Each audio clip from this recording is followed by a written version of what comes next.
My name is Rhapsody and welcome back to Wildfrost. We're immediately gonna leap into another run here. Only way to get the wins, you know? I will also note I've already written down all of the different missions that I need to accomplish over the course of this for the development of the town. Those include 3 kills of units that are demonized. Unfortunately, I don't see any demonized traits up on here. Although we can talk a little bit in the future as to what might lead towards it. I also need to deal with 1,000 damage. That's just casually going to happen over the course of things. I need to do a 3-kill combo in a single turn and also get 50 blings in a single battle. The fact that kill combos give you more blings means that I ideally hope to do both of those at the same time. So, things that give me the ability to kill multiple units at the same time are particularly powerful for me. So, someone like Marsa, who has Frenzy and can attack 2 times. Also has 8 health. Sits in the back line a little bit, as in I'm not going to put that unit in the front line, certainly, not immediately at least. Another contribution here is that this character is a Shademancer, a skilled warrior that unleashes the power of darkness by summoning spirits known as Shade to aid them in battle. Shades can absorb enemy attacks and be powered up to create devastating opponents, or strategically sacrificed to gain several various boons. Sorry. I said several rather than various. Ultimately, is this a clan that has more combinations with Demonized? Because Demonized isn't especially prevalent in all of the Snow Dweller cards. They master elements as their strategy in battle, using Snow and Shroom to hinder enemies, Shells to protect themselves, and Flaming Hot Spice to gain more power. I think I'm going to take the Marsa here. And I'm going to remember at this point to pull up the next name for this character. This character is Dahlia. Dahlia. Let's go! Do I want Bushu or Snoof? The fact that I'm not going to be able to otherwise easily access Frost in this deck is leading me a little towards Snoof. The fact that I'm going to need to put Dyla behind something that itself is probably going to need to be healed is then instead leaning me towards Bushu. The fact that I haven't used Bushu before, it's going to be our tiebreaker on that one. Also, Bushu is adorable.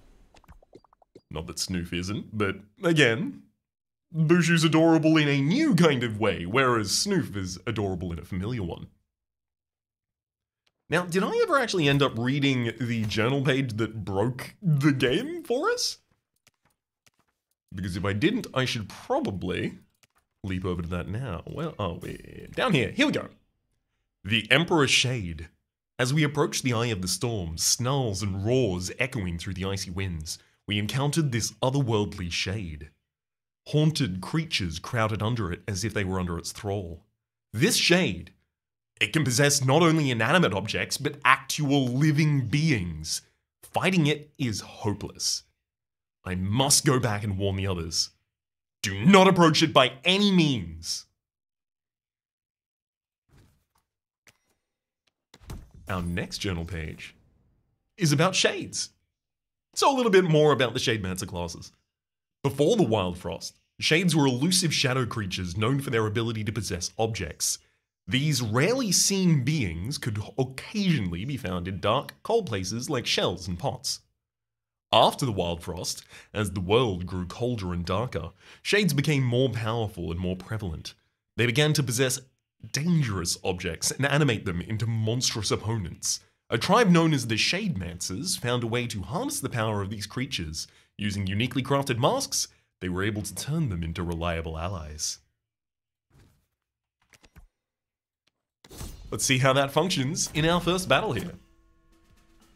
Ooh, I love the different deck style. Okay, so a base deck for us here includes, basically completely new cards across the board here. The Berry Bell increases health by 1 and Barrage targets all of the units in the row. Tar Blade does 0 damage, but it does additional damage equal to the amount of Tar Blades in hand. We have 5 copies of that. We also have a Junjun Mask, which summons Junjun. Junjun is a 3 health, 2 damage aimless creature. Attacks every 3 rounds. We also have Bushu, a Sunburst 2/2, which does 1 damage to the target and also lowers their counter by 2. And then finally a Blizzard Bottle. It does hit, but it hits for 0 damage and applies 3 snow. Alright. Obviously, I'm just gonna put Dialer out on the board. Okay. Snowbow's aimless, and Wild Snulf is going to be attacking before Dialer here. So I really do want to get some damage out on the board so that I can take them out in time. I'm gonna play Junjun Mask. Summon a Spirit. Hello, Junjun. So they are summoned, which means they lose health after triggering and cannot be recalled. How much health do you lose after triggering? We'll see. Snowbow's only going to be dealing 1 damage. I'm not really particularly scared about that at all. I could pop Bushu out on the field, get myself another attacker as early as I possibly can, especially considering Bushu's counter is quite large. Seems reasonable. Tarblade deals additional damage equal to the Tarblade's in hand. That will only deal 1 damage, and then the second one will deal 1 damage and then 0, so it really does feel like Bushu's probably the right choice here. Okay, so the Wild Snulf is going to freeze Bushu for 2? Dang, that is a lot. I don't want that to happen, but I also do want to keep this Blizzard Bottle until we see something potentially more threatening. I could also just increase our HP across the board by 1. That's working on our max HP, so very relevant still. Okay. So next turn, at the end of next turn rather, Dialer is going to deal 3 damage to each of these targets, so if I deal 1 damage. Oh, that wasn't 1 damage, it was 2 damage. Okay, so the Tarblade counts itself as one of the Tarblades in hand, even when you are playing it. That is worth knowing. I really do want to keep the Blizzard Bottle for the next turn, so I'm just going to throw a Tarblade literally just to pass the turn here. Then Dialer is going to kill both of these targets. 2-kill combo. Yay. Ooh. Okay, Gobbling. If I can hit you very slowly and consistently, maybe I can get through this one. Winter Worm up here on the top side. When hit, reduce damage by 1. So I probably want to keep the Winter Worm as frozen for as long as is possible. That said, they're also already acting slowly. Maybe I don't need the Blizzard Bottle as much right now. I'm gonna roll. I'm very glad that I rolled these Tarblades. 5 damage Tarblade, 4 damage on the next Tarblade. Seems good to me. Okay, so Junjun is losing 1 HP every single time that they summon, or rather, they trigger, rather.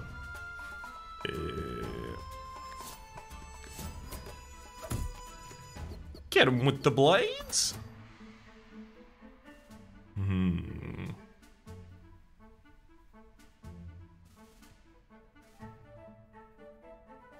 I wonder if I want to deal 1 damage to Bushu and then let them attack here? No, I'm going to try and keep ahead of the board. I'm going to throw another Tarblade.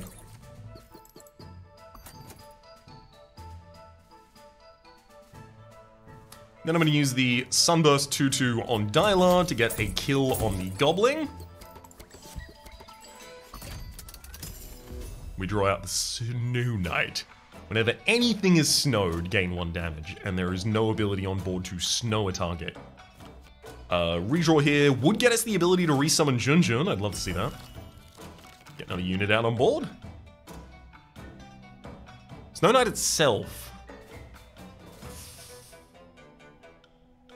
I don't even know if I need to slow your damage. The fact that I'm not freezing anything and you're not freezing anything really means that no one's getting more powerful at any point. Not in a way that's a problem at all. I almost want to put Dialer out in front. Bushu restores 3 to all allies, even allies not in their row, I am there assuming. I'm going to put a Junjun in front of Bushu. Oh boy. I just got jump scared by a slam door in my own house. Snow Knight and Threadbow. Threadbow! There's a snow resort in Australia called Threadbow. That's what happens in my brain there. Snowbow each going to deal 1 damage. One's going to Dialer, one's going to a random target in this line. Yeah, I'm just going to use the Berry Bell. There's no real reason for me to address that more quickly than this. I'm gonna start throwing some Tar Blades up the Snow Knight in the top line. I'm also gonna freeze the Snow Knight for 3 turns. I don't think I really need to allow it to continue playing the video game. Sorry, buddy, this is solitaire. Goodbye to the Snow Knight. It's no problem to kill Snow Knight. That's 44 in a single fight? That's not enough. But we're getting there. Oh, how do I turn down a double treasure opening? Oh, yeah, I'm not going to. That's how that happens. It doesn't. Beautiful. Okay. 3 options here. 2 we've seen before, the Blaze Tea. Increase Frenzy by 1, that's multi-strike. It's less multi-strike and more the ability to trigger multiple times, as the game says, because you may not necessarily be doing damage with it. You will just trigger the effects of the card consistently. Okay, and we've also seen the Noomlin Biscuit. Add Noomlin to a card in your hand, Noomlin being a keyword that makes the card not end the turn when played. Finally, the new card, Tigress. Tigress is 4 health and has 2 spikes and says gains 1 spikes when an ally is hit. When an ally is hit, an ally, any ally? I do like the idea of that, but Noomlin Biscuit, the ability to play one of these for free is very impactful. If I could summon Junjun for free every time I cycle through to it, oh my god, I've got to take the Noomlin Biscuit. I got another treasure, maybe I'll find another mask here. We find a couple. There's a Leech mask, summons Leech on the enemy side, so this gives the opponents a copy of a 5 health, 2 damage minion, which takes 2 health from all allies whenever it activates. So I have to keep Leech alive on their side of the board. Ooh, that's spicy. Oh, I like that. There's the Azul Skull here. Does 0 damage, it kills an ally, and then applies 4 Overburn to the front enemy. Overburn says explodes when it is more than or equal to health, damaging all targets in the row. Clears after activation. And then finally, the Azul Battle Axe does 3 damage and also applies Overburn equal to the damage dealt. I'm gonna take the Azul Battle Axe. As much as I do want to get more masks in this deck, it just seems like a much better version of the Azul Mask. I break the ice here. And find... Oh! You're really gonna do me dirty like this, aren't you? So I need to kill 3 demonized enemies, which really wants me to take Demona here, who applies 1 demonize on a trigger of 3. 6 health, 0 damage. There's also Snoffle, who has 4 health and just no damage stat whatsoever. Not 0 damage, null damage. Applies 1 snow to all enemies on a 4 count. It's a bit less appealing to me because I'm leaning away from snow synergies. Tusk, while active, adds 3 teeth to all allies. I'm gonna take Demona. I still need someone who's really gonna be able to take my damage and cycle back. I'm currently really gonna use the masks for that. So there's a Frost Stinger for applying Frost, there's a Porcupine for Barrage, and Mimic triggers whenever an ally in the row attacks. So on round 4 for the Porcupine. Bushu and Demona are now here for us. I mean, realistically, I want to get Demona out as soon as possible. And Bushu, in fact. Just get my counters starting to count down. Now, Demona doesn't deal damage at all, so having Frost Stinger reduce the damage that Demona deals, and then Demona clearing that frost, seems appropriate. Demona will also be applying that to the person directly in front of her, so I'm gonna have Demona do that on the top line, because it's gonna be much easier for us to take out the Porcupine with just 2 strikes from the Tar Blade over the course of the next 2 turns, and then that leads us into our next hand cycle if I really want to.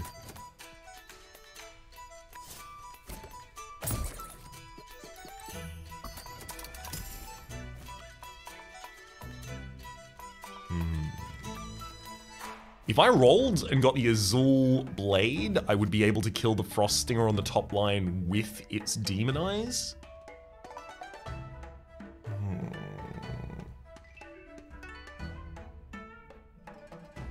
Demonize doubles damage taken and counts down after damage is taken. So if I did a Tar Blade against that target, they would take 4 damage. Alright, and Tar Blade to Mimic to kill it.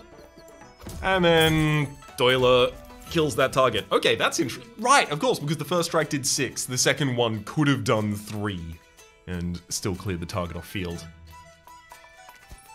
I'm assuming... yeah, the second hit did 3. So for Frenzy, this makes sense. This does make sense. For Frenzy, Demonize counts individual triggers of damage. The reason that this has a little bit of a difference in my mind is that if Frost or Spice are applied to a target, modifying their attack down or up, they will apply that on every strike of a Frenzy. However, if the target has Demonize, only the first strike of Frenzy is actually doubled before it removes the debuff. Cool. Good. I'm glad to be learning these things in a condition where it doesn't end the game. Demona has the ability to double up my damage against a target soon. Ice Lantern, while active, adds 2 damage to all allies.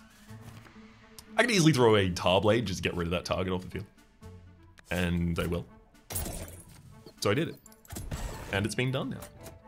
Bushu will attack for 3, which is not enough to kill the Frost Stinger at this point. I re-roll. No choice but 2. I mean, I'm gonna use the Azul Battle Axe to do this. Unfortunately, if Bushu attacks this turn, I need them to attack someone else. I'm gonna use the Noomlin on the Battle Axe. And then next round, I'm gonna Noomlin the Frost Stinger. Get Noomlin. Now if I kill a 3rd unit in the same turn... how do I do that? I can't do that. I mean, I can get some more money at least.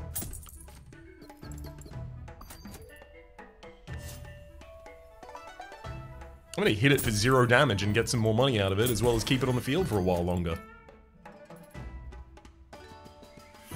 Summoning a Junjun seems like a right idea here. Junjun! Get him, Doiler. So that was not a demonized target dying, I don't think. Although I do have a combat log I can just check. Oh, yep, I dealt 6 damage in a single instance, right? So even though the... oh yeah, Demona applied the Demonize even after I had Snow hit the enemy, because I think it doubled my 0 damage to 0 damage. Which, fair enough, makes sense.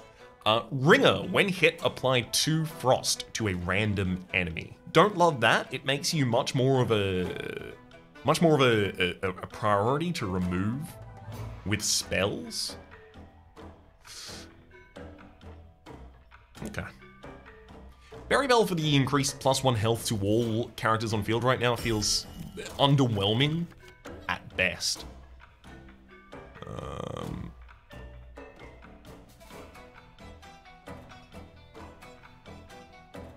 Demonizing a target so that I can make a better Azul Battle Axe is good fun.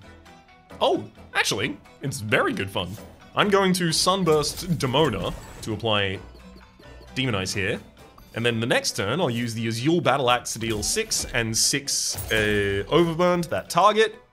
Immediately killing the target behind with 6 damage as well. Junjun is now ready to attack this turn. Again, that was a Noomlin card, so it didn't end our turn. Junjun, you attacking for 2 against the ringer right now, 4 turns before it activates. Is that okay with me?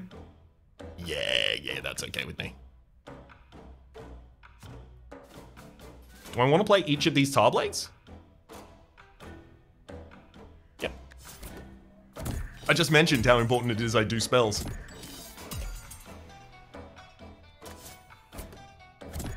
For damage. Yes. We're all weaker now. I understand. There's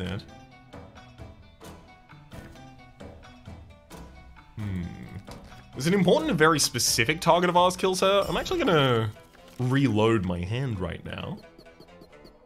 Yeah, there's a couple different ways of me just taking this to a victory should I want.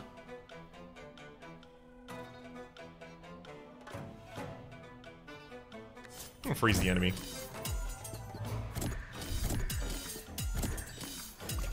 I'm holding out for the ability to possibly demonize them and then kill them while they're demonized. You're only attacking for 5 damage right now. Cool. I'm gonna do health on my top line, you attack for 5, I demonize you in response, and then I murder you. That's another demonized unit dead. Goodbye, Ringer. Also, I think that may have been 50 over the course of a single combat, because I didn't get any shells, I believe. Shells? Bling? Bling, I think it's called bling. I didn't get any bling between picking up 44 in the first fight and the 115 that I have now. Picking up a charm. I mean, ideally, I do want more Frozen Travelers at this point. A little bit of extra money from the Bling Snail Cave before we make our way over to the Woolly Snail. Seems a good idea to me as well. Let's think about it. What am I missing from this deck? Honestly, damage is probably the thing I have the most of right now. I'm missing defense in a consistent fashion. Currently, my defense is largely generated by just playing a Junjun that has the ability to take damage, or Bushu very slowly activating, or me killing the enemies before they activate. And I can't rely on all of those happening for long enough. Oh, wow. Okay, Bonnie has 3 health, 0 damage, again, null damage rather. Restores 2 health to all allies. Neat. There's the Chikichi. When sacrificed, killed by team. By team. Would that count me killing it with a blade? I don't know. But when sacrificed, it will summon Chikani. And Chikani, when sacrificed, summons Chikasan. Interesting. I'd like to see this full chain at some point, but I don't really have sacrifice in the deck just yet. When deployed, however, Splinter says, as a 4/4 with 4 on its counter, copy the effects of a random enemy. Holding this for the right time in a fight would give us some ridiculous advantage. It doesn't really help the health issue I'm talking about, though. Bonnie does give me the ability to keep Azul Masks out on the board consistently as well, with a little bit more of the area of effect healer here. I'm going to take Bonnie. I might end up regretting it, but I am trying to draft towards more consistent survivability over the course of it. Okay. We have 195. A Storm Globe.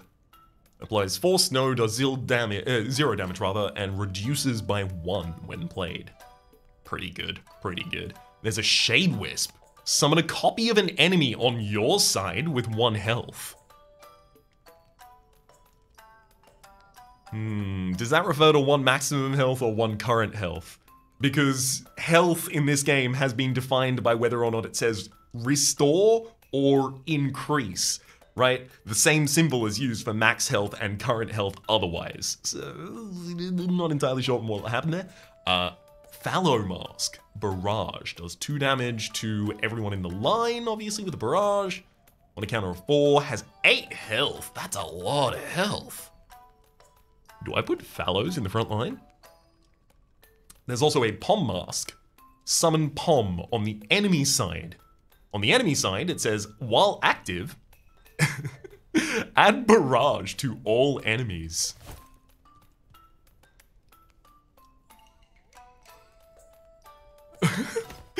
Is that actually insane? Is that really good? Is that actually really good, maybe?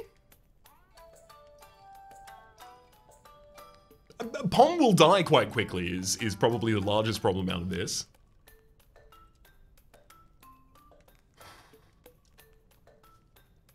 Obviously, we also have a crown. We also have the charm machine. I'm taking a crown. I just do that. That's just the thing that I'm dealing with at the moment. That's how I handle it.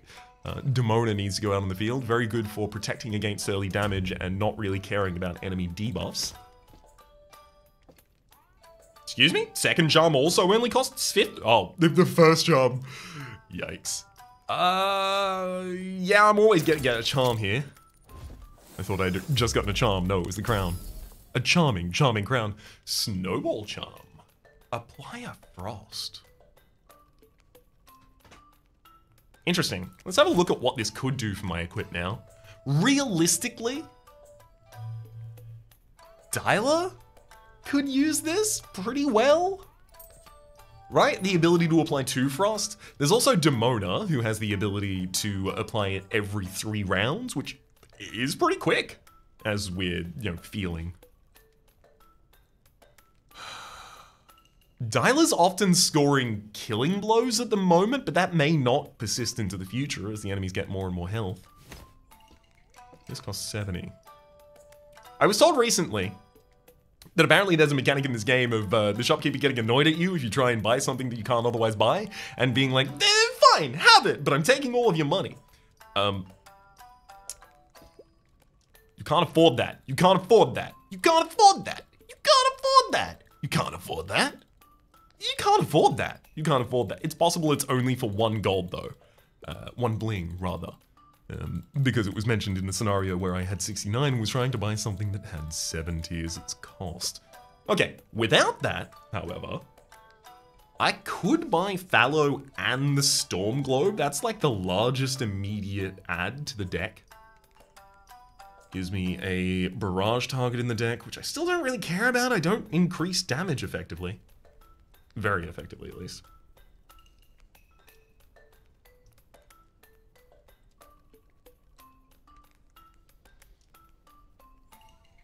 I'm gonna take him. I think they're gonna be worth my while. Alright, Bamboozle. You're not gonna get me this time and confuse me as to what rows and columns are. Bamboozle is in the front line. Snowbow, Slope. Okay, yeah, we could just play both of you there. I'd love to get a Junjun out sooner rather than later. I'd love to do the same with a Bushu. Bamboozle is threatening to do 3 damage to all of us on the field. That would take out a Junjun. It would be something that I would, 1 turn afterwards, because the enemy has a 5 counter and I have 3, be able to heal all of my allies with Bushu to negate. Makes pretty clear to me that Bushu's outplayed this turn. Okay.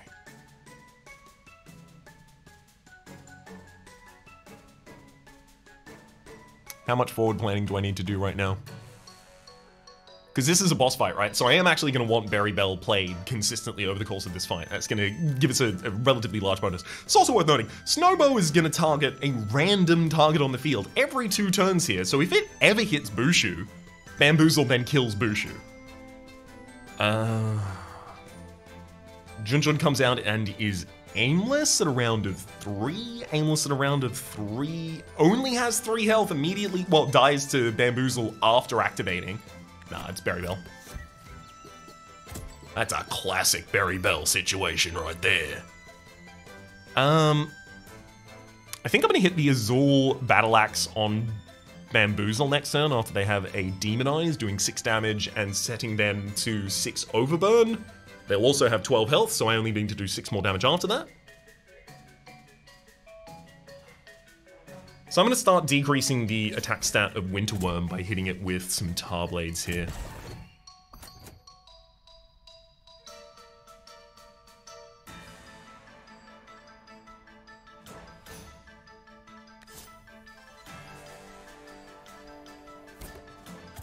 Yep. Dialer is about to attack this turn, so I have to use your Battle Axe right now in order to take advantage of the Demonize at the rate that I wanted to. Boom! Bamboozle explodes. Deals 6 damage to both units behind it.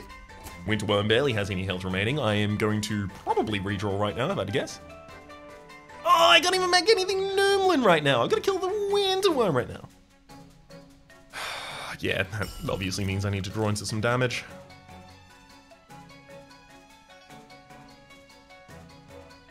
It's just time to swing a Tar Blade at this bad boy. Goodbye. Vulnerability on that target. Double damage on that target. So Boozle on the bottom line is wild. Actually, I can just hit you with the Snow Globe. Yeah. Prevent you from frosting up any of my characters. Thank you muchly.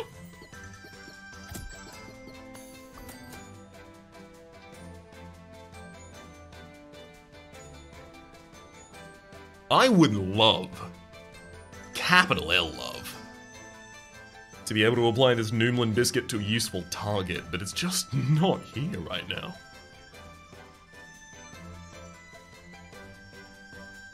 Who's the most threatening on the field?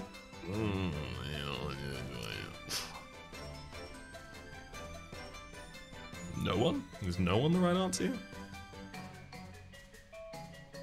2-ish rounds until I have to deal with someone. I want to demonize this top target and then hit them with this yawl. How do I do that as soon as possible? Is Bonnie necessary at all? Bonnie could just be a body chump. It's also just some extra healing. I just don't know if Bonnie's going to be relevant at all in this fight. I almost want to just throw for the draw. Get myself into my next deck cycle, but if I'm going to do that, I really want to play the Noomlin Biscuit before. Fine. Sunburst, 2-2. Oh, I can play this and then redraw. That's pretty cool. Yeah, that's pretty slick.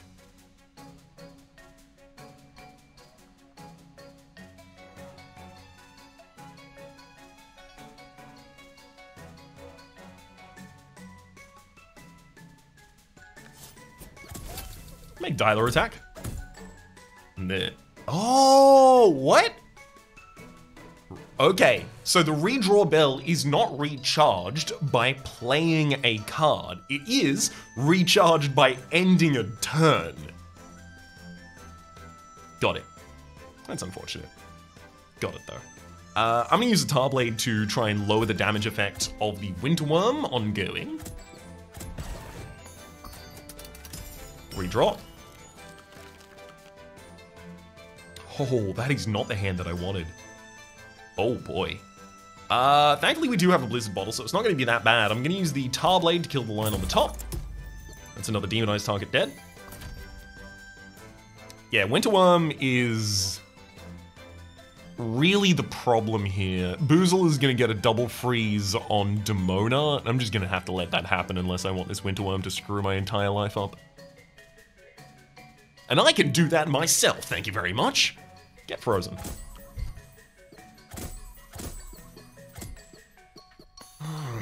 Now I really do wish I had Bonnie out on the field.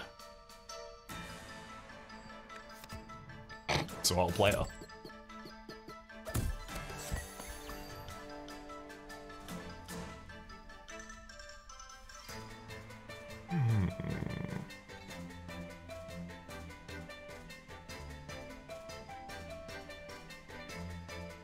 If I use the Fallow Mask on the bottom line, I can get a really good block here.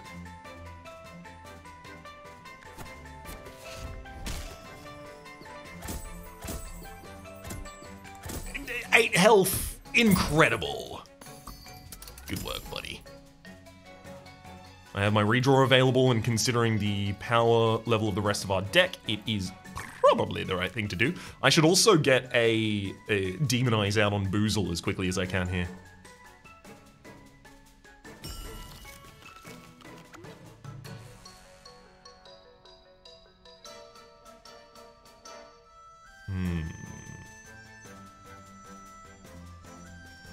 I'm on the verge of also throwing out the Sunburst 2/2 here on Bonnie in order to just heal all of my units on the field. She'll also heal herself.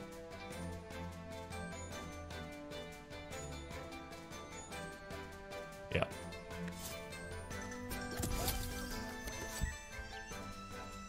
Oh, she won't. Okay. I'm mistaken. It's to all allies. That is exclusive of self. All of her allies, not all of the allies that I have on the field. Got it.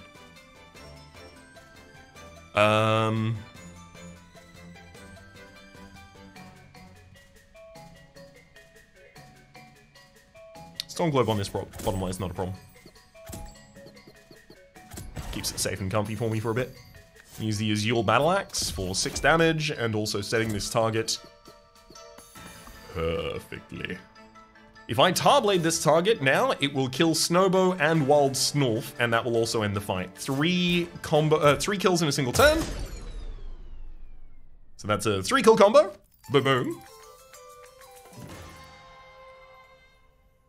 Sunbell of Hands, card draw +1. I probably needn't tell you why that's so important. If I need to tell you why that's so important, it's because I have a free card in the deck at the moment. Sunbell of... And I want to get back to it. Anyway. Also because of the cards that synergize with the other cards I have. Yeah, there's a lot of reasons that card draw is good. Card draw is always good. I like card draw, okay? If it was a blue shard, I'd take it. More cards is almost always better than less cards. In hand! In the deck, though... It's the opposite. Sunbell of Friendship for an extra companion. I'm currently not using all of my companion slots, and I'm unlikely to prioritize them because of the whole Shades mechanic.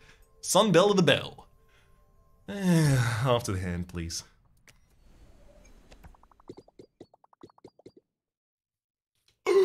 I see some chompery. What would I chomp out of this deck? The Tarblades get considerably, less powerful every time I remove one, which means my removal is actually very limited. Ooh. Oh, do I not care about removal at all? Oh, are we in that world? Obviously, if I remove cards that are not Tarblade, however, Tarblade becomes more powerful. Sunburst 2/2 is a way to get some health on my targets a little bit faster than I otherwise might. It's probably one of the weaker cards in this deck at this point in time. Do I have a second card I would chomp? If I had a second card I would chomp, I might take it. I like that the Blizzard Bottle and the Storm Globe, both for very little investment, provide a hit against an enemy, which is often a benefit, as well as management of the enemy for a very long period of time.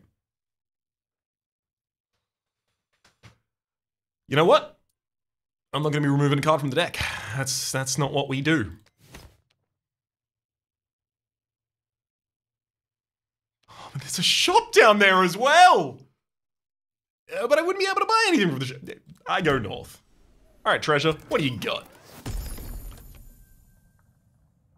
Ooh. 3 very cute cards here as well. I really love the art in this game. It's just very wholesome and charming. Sunlight Drum. Countdown Barrage by 1. Countdown Counter by 1 on Barrage. That's pretty good. I don't know what to tell you, it's just pretty good. Bebop Mask. When destroyed, applies 4 Overburn to the attacker. Oh, just the ability to stack some Overburn on the front line. Oh, that's good. Yes, I like that. Okay, Heart Mist Station as well. This is scrap, so it'll take any instance of damage and die. That is to say, because it only has 1 health as well. When an ally is hit, restore their health by 1. Bebop. Let's get everybody in their stuff together. Okay, 3, 2, 1, let's take an egg, maybe? When destroyed, summons Dreg. Oh, hello. Dreg is a 5 damage, 4 health character with a counter of 5 but 3 frenzy. There's also Devacrow. When an ally is sacrificed, gain their damage. or tiger gain 2 teeth on activation. I'm taking the egg.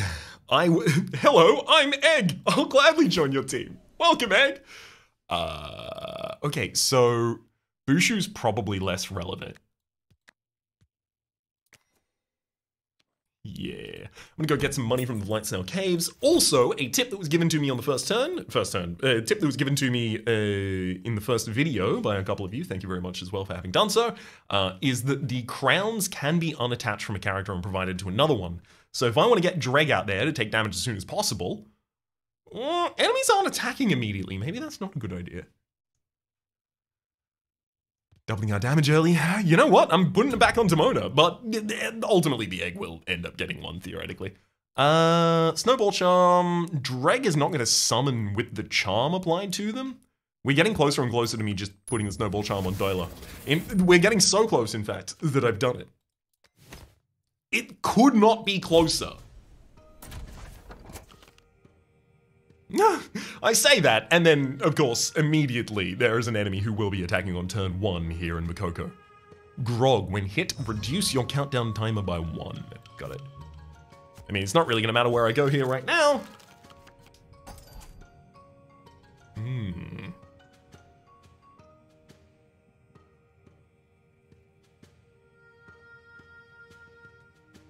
Bebop could be played right now, but you know. It could or it could not. It doesn't matter almost at all.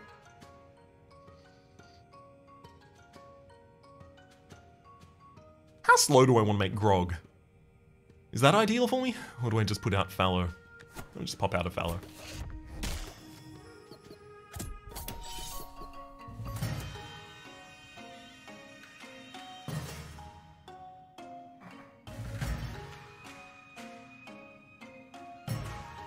So ideally, I'll kill Grog on the top line with as few hits as possible. Currently I can do 2 damage and then 1 damage.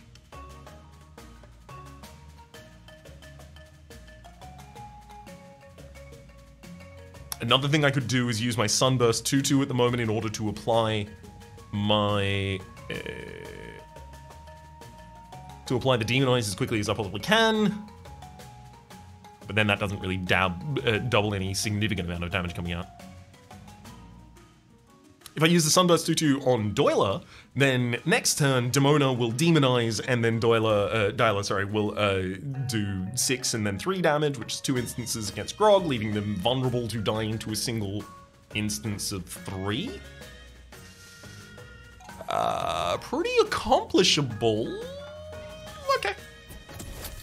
It's pretty accomplishable. Makoko on the bottom line is becoming a little bit annoying, but thankfully they're not really dealing that much damage. Alright, and now Grog can die to a Tarblade. Oh, Grog's also double frosted.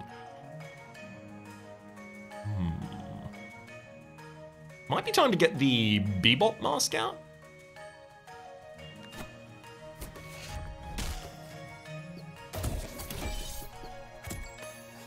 Perfect. And then Fallow doesn't attack again. I'm going to use the Tarblade to take out Grog. Now Makoko is just standing here. A terrifying unit to currently be on board. Because I reroll, finding a Azure Battle Axe. I do 6 damage to Makoko and give them 10 overburn. Oh no, I don't do 6 damage, of course, because they're not demonized right now. I could demonize them, but it'd cost me health. Alright, I just do the normal battle axe. 7 damage through. Kills 2 units at the same time, pretty good to me. When hit, apply 2 spice to all units in row. I'm probably gonna play the egg next turn. If I'm ever gonna put Noomlin on a target, it would be right now. So I'm gonna put it on the Fairy Bell.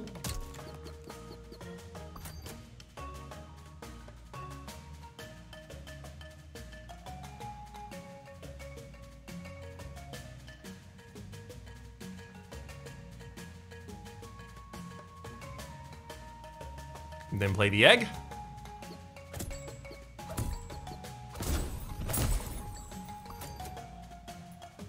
Very well still available, and I would be able to play Bonnie afterwards, which is almost certainly what I want to do here.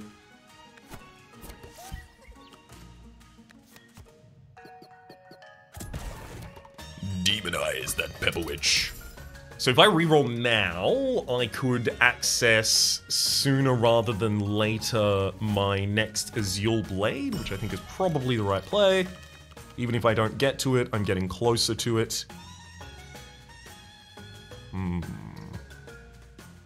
I can do 4 damage to Grumps in a single hit right now.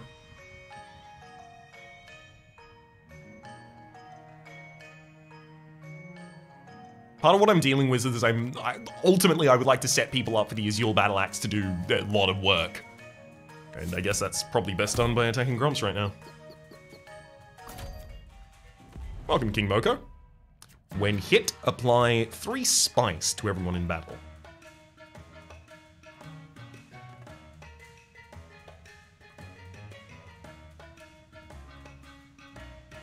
There's also the Moko head there in the back line. When hit, apply 5 spice to all allies.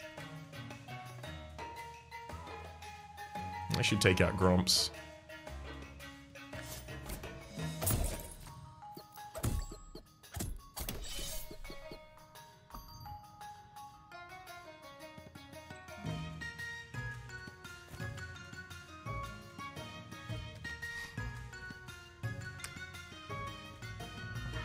Okay, Demonize doubles damage taken and counts down after taking damage, which means that doing a single 2 stacks of Demonize doesn't triple the damage or quadruple the damage or anything like that. So leaving Demona to do the extra damage to Pepper Witch right now doesn't make a huge amount of sense. Because it just stacks on something I don't really need stacks on right now. Getting a Junjun out's not bad. I can murder my own egg. Summoning Dreg by doing so. Get myself a counter on the board that's actually relevant for damage. That's going to be increasingly relevant as King Moko has a lot of health. It is not very stunnable. I'll take out my egg.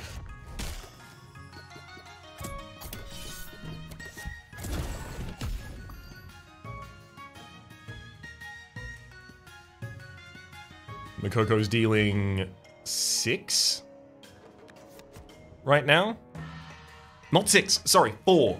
Only 4. 2 by base and then buffed with 2 spice. I always look at the number and I'm like, it's 4 plus 2. No, it's 4 including 2 already.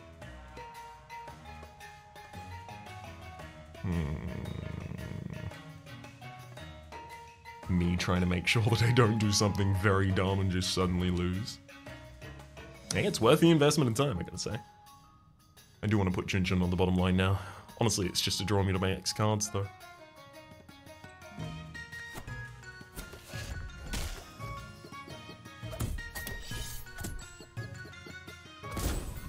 Goodbye, Pepper Witch.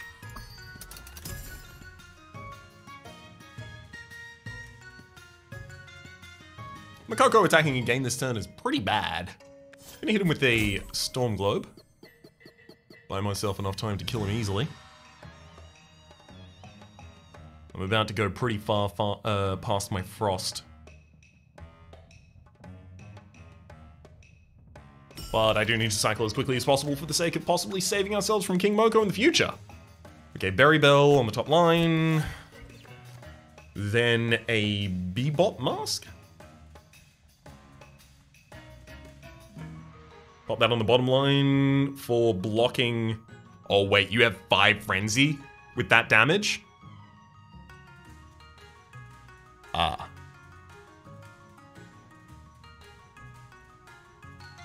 It's a lot more damage than I thought you had. It's a much higher number.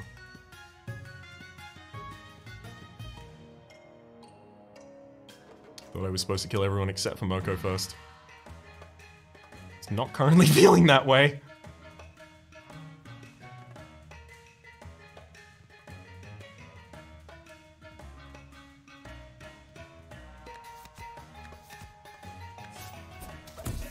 if I do this adjustment, I have the ability to take out Makoko this round. Or not, apparently. Junjun's aimless and targets the wrong person. Pepper Witch is about to activate far too much damage in this line. Could use Bebop. Protects against it. Could use Fallow, protects against it, and then protects against the next hit afterwards as well. Even gets healed.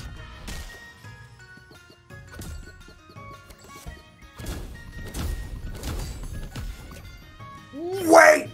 King Moko applies it to everyone in battle! I can't believe I missed that.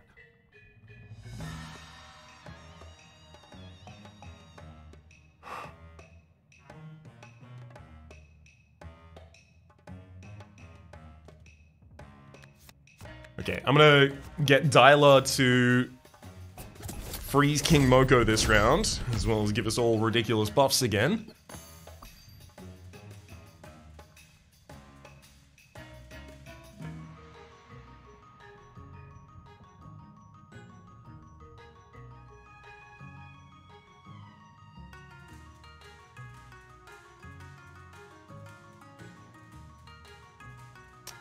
So King Moko is about to kill literally everyone except for one unit. So if I put Dialer up here, King Moko will have to work through each of them in order to get to Dialer, which 5 Frenzy with 30 damage. You'll kill all of them and then Dialer will survive. Makoko needs to die in order for that to happen though, so I'm gonna have to use a Tar Blade here on the top line, taking Makoko out due to the overburn. Get him, Moko. That was my board. That was supposed to be my board, buddy. What are you doing? Pepper Witch in the back line there, obviously a little bit frustrating also. Bebop Mask could be summoned right now in order to save us against the Pepper Witch, as well as preempt some damage on them in a different circumstance. If I don't draw otherwise a Blizzard Bottle, I will then lose. I'm playing the Bebop. Bebop! Because then if I ever have to Bebop the Witch again, I'm fine. You'll just kill it.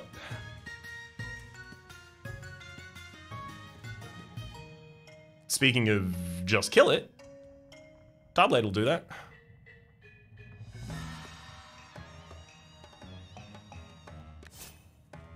And then I put Junjun out of the board next turn. We're good. I put Junjun out just before Dialer goes to attack here, which means they will be the beneficiary of some spice, and they are also faster than King Moko, so we are going to get our damage out in time. Neat. Got him. I mean, all of my units are now damaged, unfortunately, but I got him. Yeah. I mean, the egg being damaged is actually pretty good. Bonnie being damaged, only lost 1 health. Demona, there's a problem. That's a problem. Achievement unlocked. Long live the king. I don't really know if I have a Monsieur target available yet.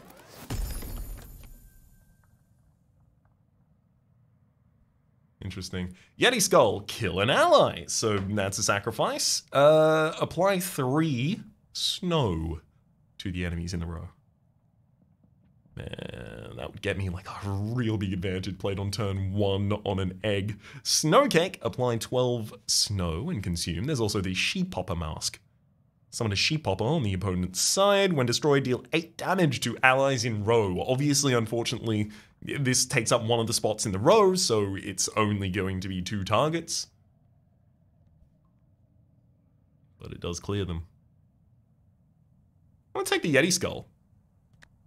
Got like a nice frost sub-theme in this deck. I do really want removal, though.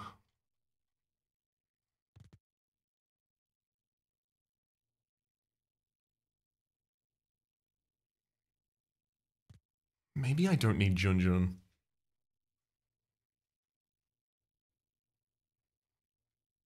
I'm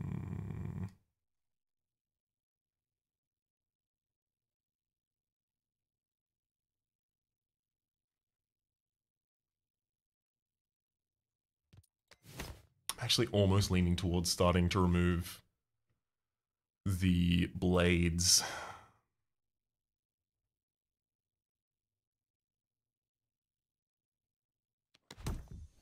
think I will, actually. Alright, Charm. What do you got? Bread Charm. Gains Consume.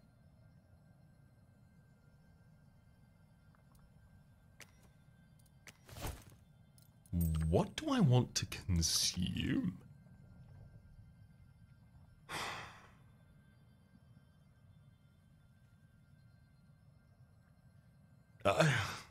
I mean, so you want to consume something that you don't want to actually have cycle back through your deck? Something that you only ever intended on playing once? Storm Globe is still good if it does 3, though. I don't want that charm. I'm gonna go to a Muncher now. And yeah, it's either 2 Tar Blades or it's nothing. So it's 2 Tar Blades.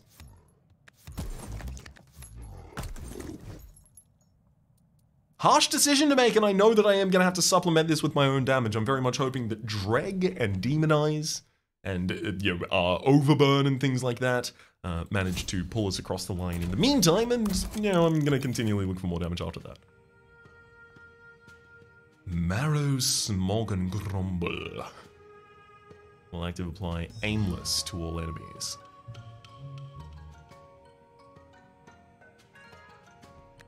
I'm going to take out the Marrow on top line first, if possible. Ooh. Hello, Noomlin Biscuit.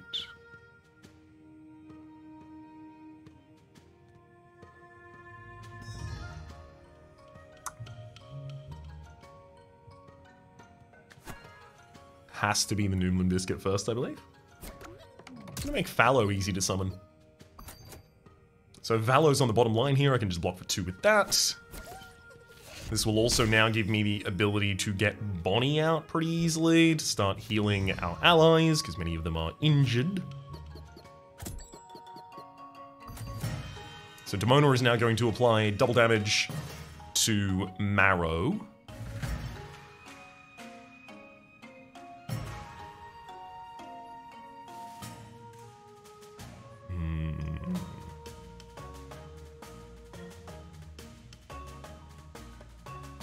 I think Smog probably also needs to be slowed down here due to their 5 damage. So I think I'm going to hit them with the Storm Globe.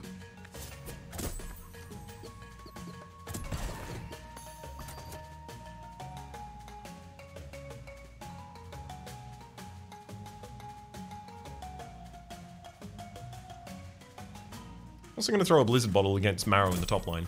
Just some big freezes here. Give me some time to really figure out how I want to deal with these. A large amount of this is because Overburn is a very good way for me to deal damage. So if I have, 6 damage on Marrow and 6 Overburn on Marrow, then suddenly killing them later is way better for me. So I'm going to have to do 6 and 3.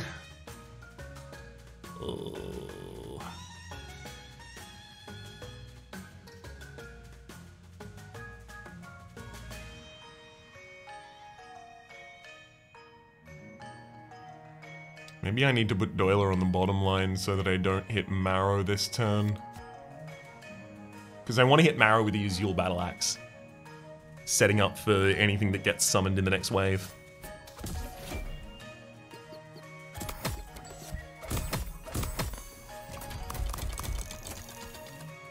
Nice.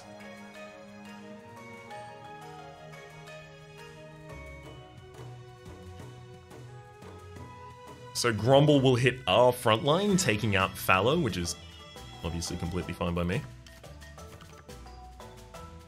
Yeah, there is another Fallow Mask in there. Good, just making sure that works as I thought it did. It does. If I Tarblade Marrow on the top line, I kill Marrow, I also kill Goblin, I also deal some good damage to Pawpaw. Yeah, that's the right play.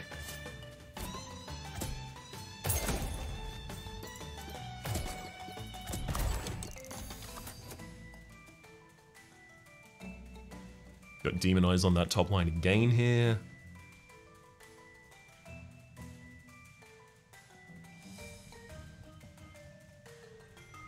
I want to get the egg out. But it doesn't really need to be out until it has the ability to be damaged. Which it doesn't ultimately have that much of right now. I almost want to put Bebop on the bottom line this turn.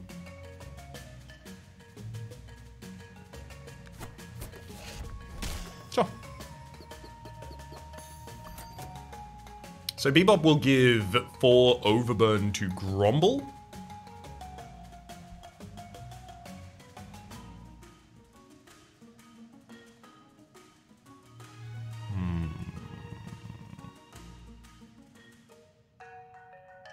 Then Bonnie takes 1 damage.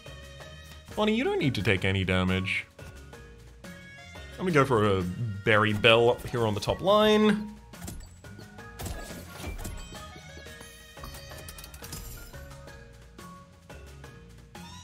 Let's go for a full reroll.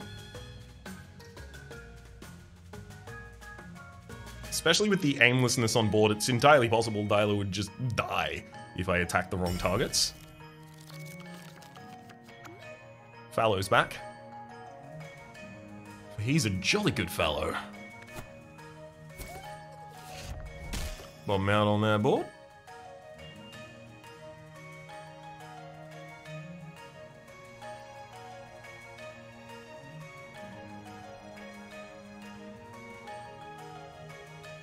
Let's go barrage the top line as well.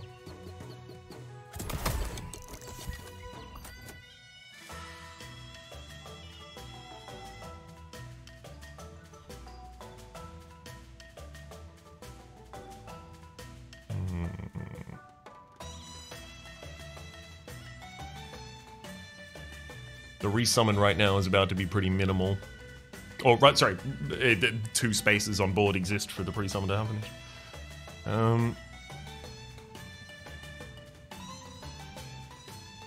Grumble, I'd love to deal 6 damage to you, buddy.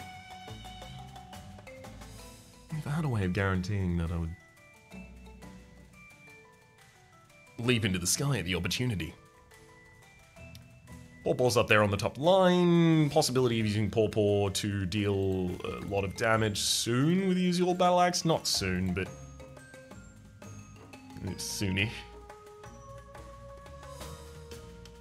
I could summon something on the back, on the bottom line to take the damage here, and then give myself the ability to Yeti Skull the next turn if I need to. Buy myself some more space.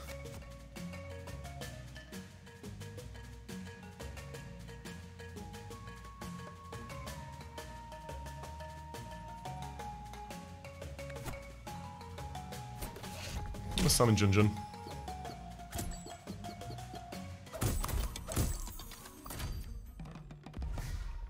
Welcome, Morjaw. You trigger when hit, and you respond. Got it.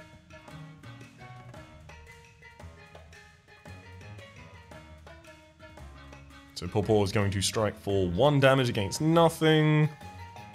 Currently, Smog is... I mean, Dyla is the person who I want dealing with Morjaw because they apply the snow. Also, Morjaw is going to be very easy to control with the Storm Globes and things that I have in hand. I want to use the Tar Blade so that people on the bottom line are no longer aimless and I actually have the ability to access the back line.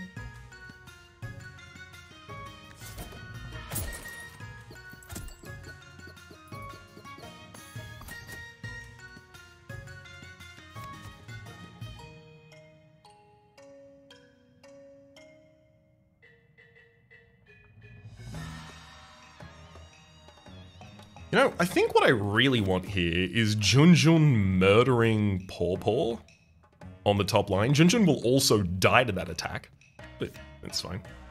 It's kind of what you're there for.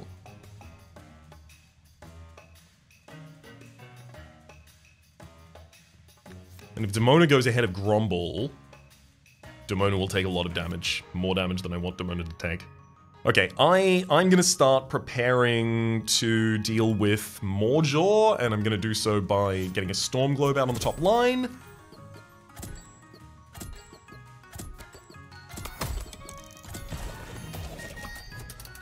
Great. Reroll.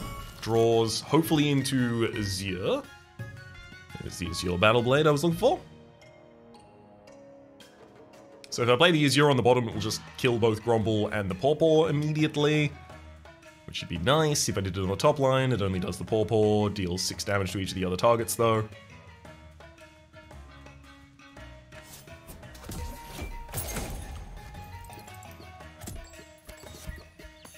Get him, Bonnie! Good heals!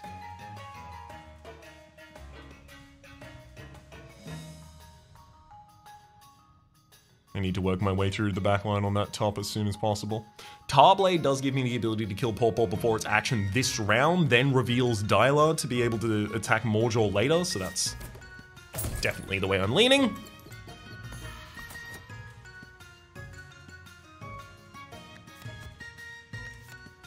Unfortunately, you will trigger when hit unless I freeze you before that, so hitting you with a Blizzard bottle right now gives us the ability to be as potent as possible.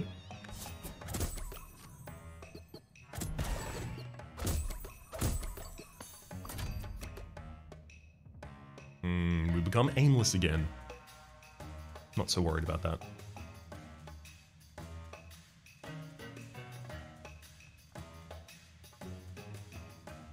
I do very much just want to get to the next hand wherever possible here. I'm gonna plop Dreg onto the bottom line, possibility of it dying and getting smog triggered. Also, I would really like Egg to actually be damaged when we get into the next fight. So that they start with less health. Seems very useful. Get another Fallow out there.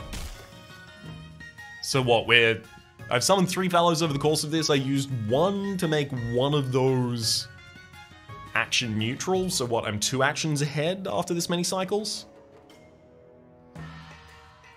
Yeah, I mean, it's good. It's good. It really depends whether or not there are other things that do that much better.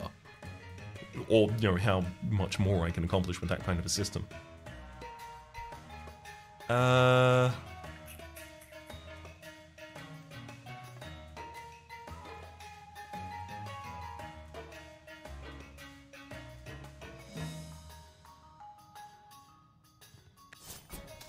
Just gonna start throwing things out. I believe I am so far ahead of this fight at this point that it is pretty much ours, as long as I don't hard throw. And even if I do hard throw, it's possible it's still ours. Use the glow on the top line. Alright, Smog. You do 5 damage to the egg. Well, I'll do 1 damage to the egg then. Got him. Absolute Dreg gaming right there.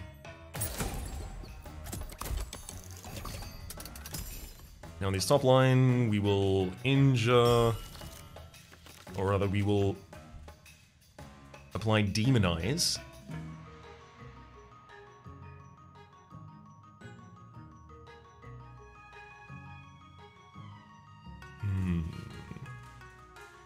How do I do this best? I want to kill both of them in the same turn, obviously, if possible here. So Tarblade on...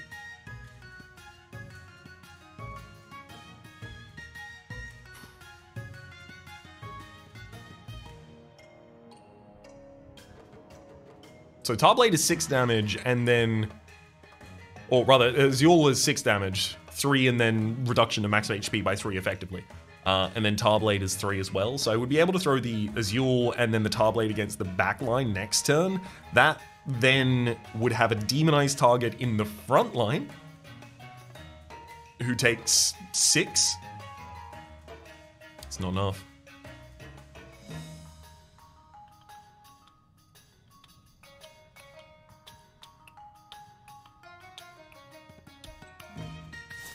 Just gonna throw out the Azure Battle Blade. I don't need to be perfect about this one. Just need to be good enough. Okay, if I Blizzard Bottle the backline right now, I can buy myself another turn to throw out a Tarblade.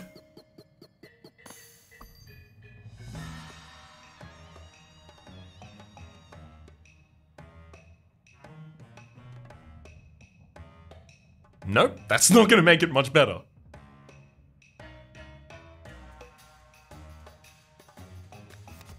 Alright, my turn.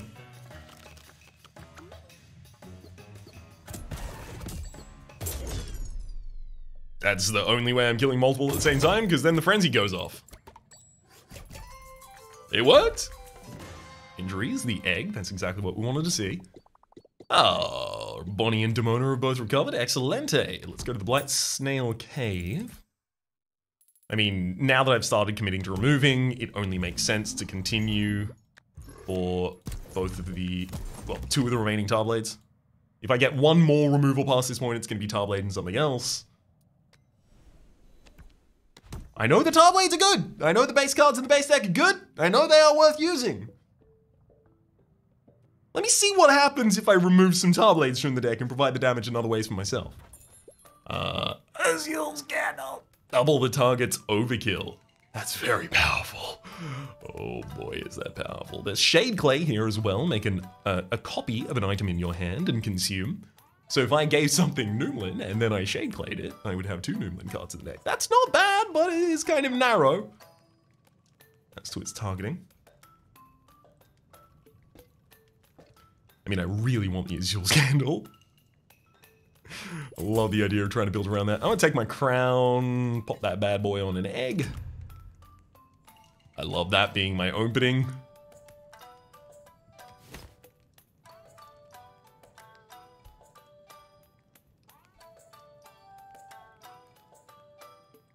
Yeah, double the target's over and I want it. I'm just gonna take a charm.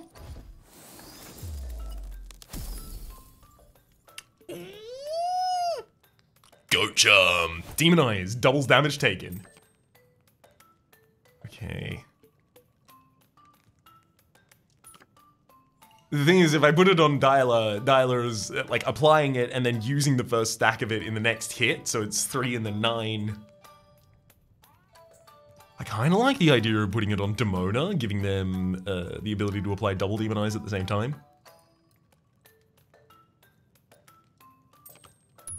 Yeah. It's on such a low counter for Demona that this is going to give me a lot more control over the field. Especially considering I now no longer have the ability really to double the damage of Tarblades as effectively. I'm looking to double the damage of the Azul as well as other Azul features going on at the same time. Speaking of Azul. Charm? I don't know. That did not connect. Frog Charm. Gain Fury 3. Deal additional damage when alone in a row.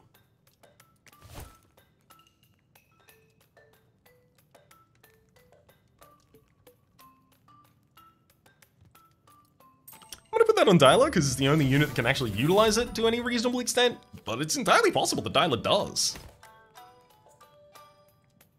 I could take the Frostbell now as well for reducing the attack of enemies, not exactly the way that we want to manage this. That's effectively being covered currently by our snow and the fact that we can summon things that have health that can be, you know, thrown away because they're sacrificial units. Alright, time for the next boss. Krunker.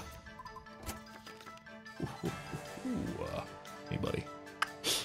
Backline Bombard. First off, let's get an egg out on the board.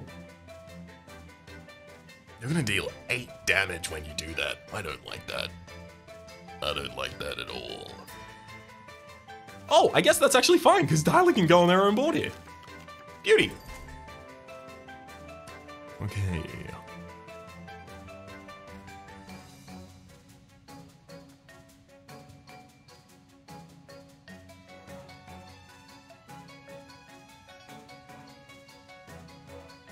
I don't really need to stop Krunker's first attack.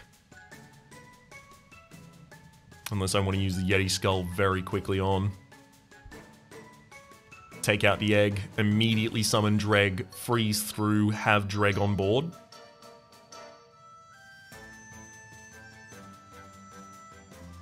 It's pretty good, actually. I'm gonna do that.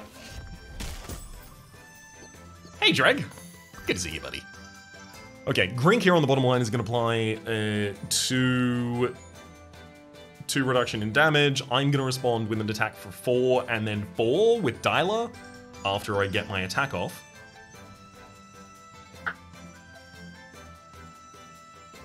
There's no target for Azure Candle yet. Getting Bonnie out for some early healing doesn't seem as relevant right now.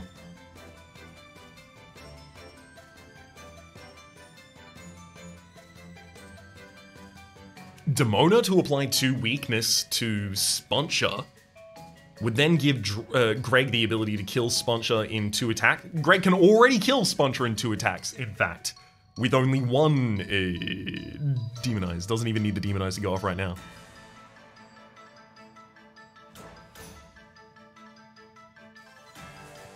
Alright, I'm gonna Sunburst Dialer, just get him a little bit ahead. 4 damage 2 times kills Grink. Then Demona demonizes Spuncher.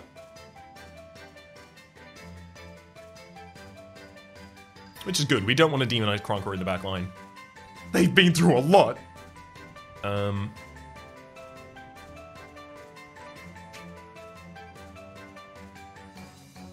It's actually probably worth my while throwing a Tar Blade at them as well, because, you know, each instance of damage is as effective as any other instance of damage against Scrap. Let's freeze you up a bit more, though, first.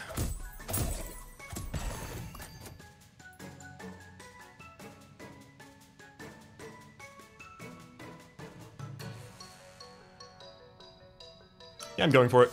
Tar Blade on the back line. So Greg next turn does 2 instances of damage to the Spuncher in the front line, and then damages the Krunker once. Reroll, redraw. Yeah, that's pretty much what I was expecting.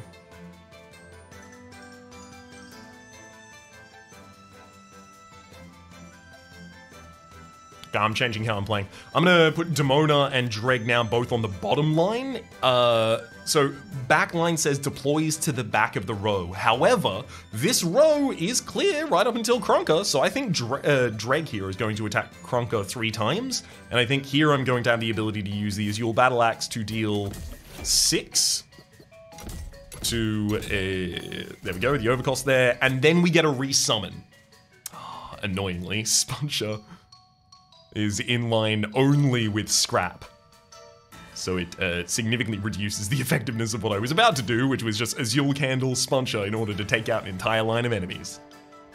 Still good, but it's not ridiculous, you know?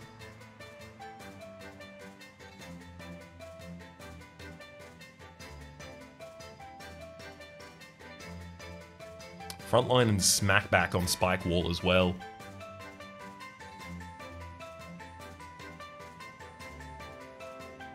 Well, I mean, hey, this is what it's here for.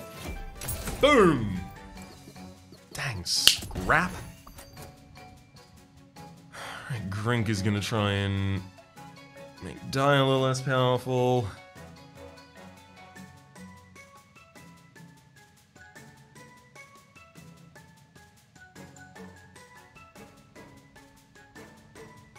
We could use Bebop this round if I wanted to, in order to get 4 Overload on Grink, giving me the ability then possibly to cycle into the Death of Grink by doubling it.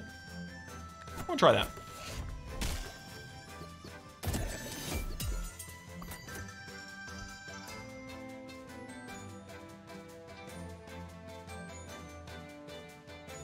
Wait, you'll attack for 6, and then another 6. You'll not kill Spunker.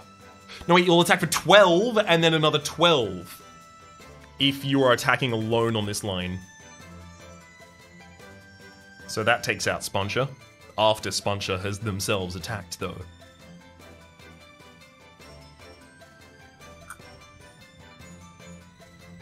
I should summon a Chump.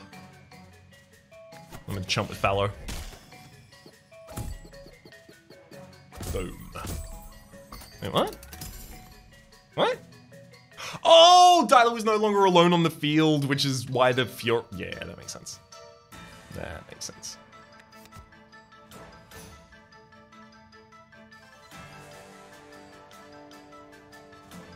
Krunker up there in the back line is kind of threatening right now. I'd really like another freeze. Hello, freeze. A couple different options of freeze, even.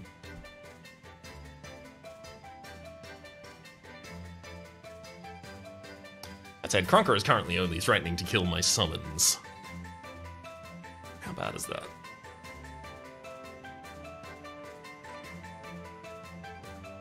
Worse than I want it to be?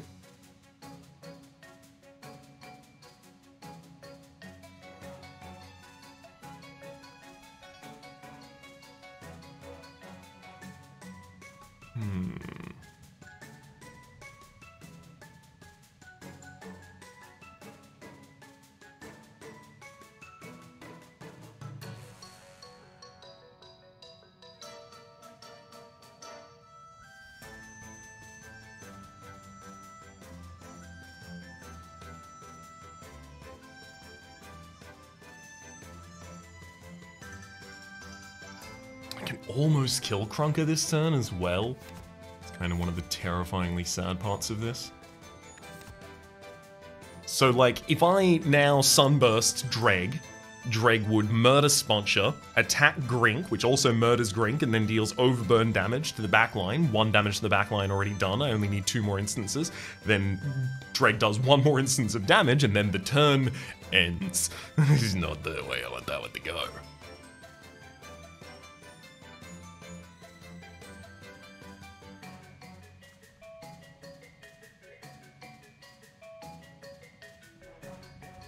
I do worry I just have to sacrifice Dreg here.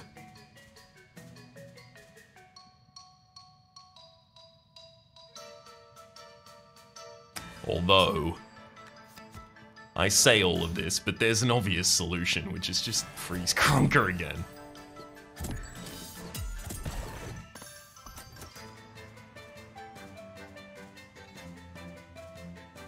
Yeah, this is so much easier. I'm going to use the Azul Candle on Grink. 8 damage to everything in that line. And then Dreg kills Krunker. Krunker's transformed! That's a lot of spike walls. It's a nice Forge active on the field. Krunker, could you target more of your own characters occasionally, please? I just like it. Just seems like it'd be fun. Dyla has no damage left.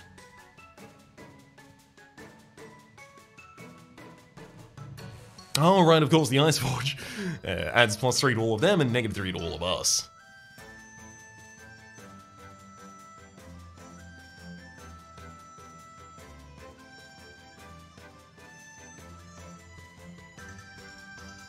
Fallow will currently attack and then die 2 times to all of the spike walls.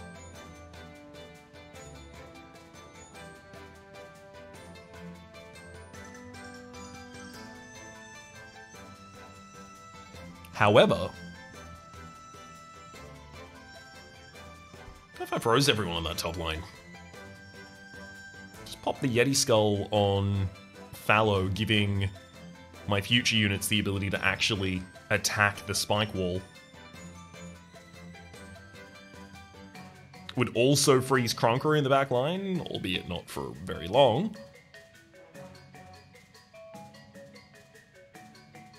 Yeah, I just need to start doing instances of damage on that top line. Any which way that allows me to do that is the right way to do that.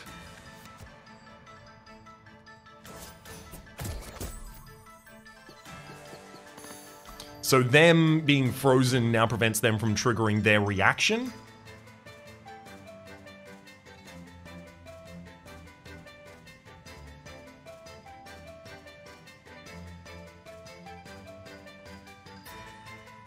So if I use Sunburst 2/2 on the top line, I can get 2 instances of damage against the spike wall, as well as 2 more frost, making them easier to deal with in the future. And then Demona gives Demonize to a target that doesn't need it right now.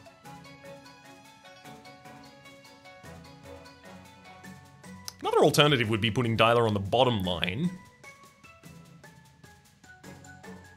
by themselves right now, so that they have Fury, which means they deal damage, then using Sunburst on Dyla, who takes out the Ice Forge, heavily reducing the amount of damage the enemies deal.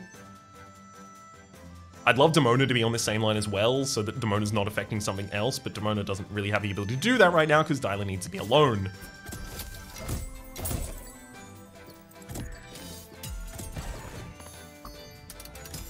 Okay. I don't really want to just Storm Globe the enemy. If I can avoid that at all. They're currently only doing 3 damage to all of those positions, so it could be worse.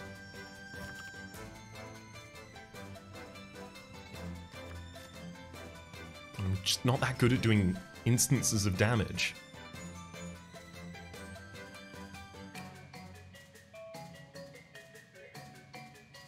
I would love to keep Dreg alive. Dreg's pretty important to me.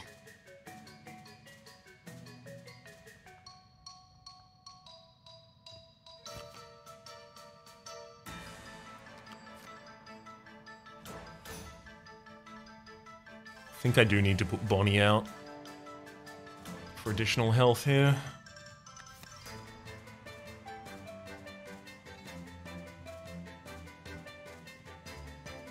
Which the only way to do that is by putting Bonnie... Oh, but then I can't save Dreg. Bonnie or Dreg need to be out of the line of damage here if I really want to be able to accomplish anything.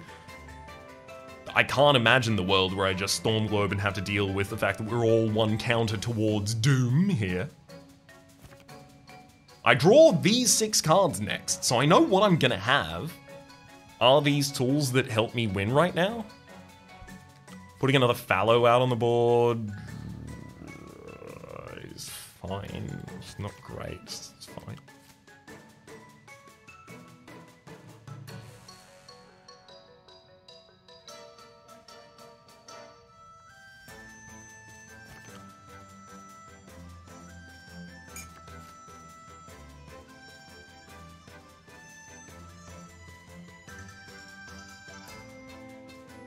Okay.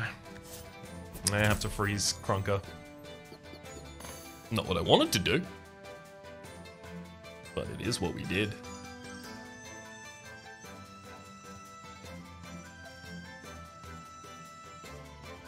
I'm gonna reroll. I'm drawing into Fallow. I put Fallow directly in front of Dialer. And Dreg needs to be behind that. So Dreg survives, Dialer survives, Demona survives, Fallow survives.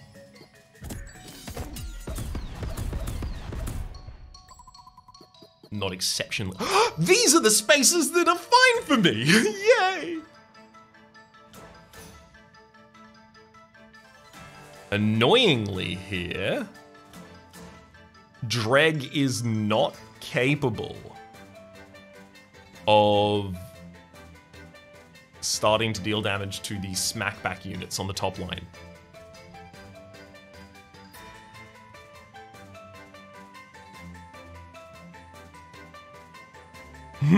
Overburn's also weird. If Overburn can apply to a scrap unit, all Overburn says is it explodes when it is more than or equal to health. So if it's more than or equal to the scrap health of the unit, it will deal 1 damage to all units that have scrap health and survive. I mean, I am to assume. It's way too late in the fight to start playing Noomlin and get benefit out of it.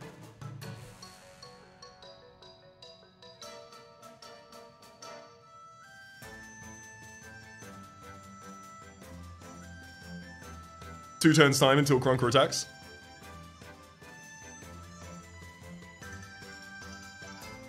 Okay, so Fallow goes up. Demona comes down, but goes after Dreg. Dreg is going to attack Grink 2 times, killing Grink, and then attack Krunker in the back line. Demona will then give 2 Demonized to Krunker in the back line.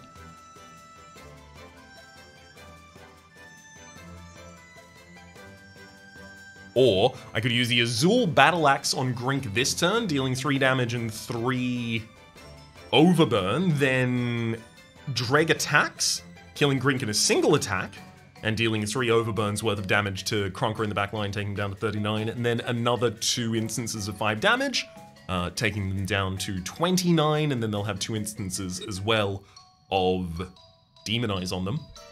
In the next turn, Dialer here on the bottom line, after everything resolves, would attack for, assuming they're alone, 8 2 times.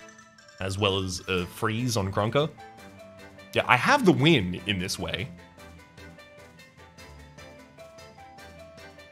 I'm just not enthusiastic about it.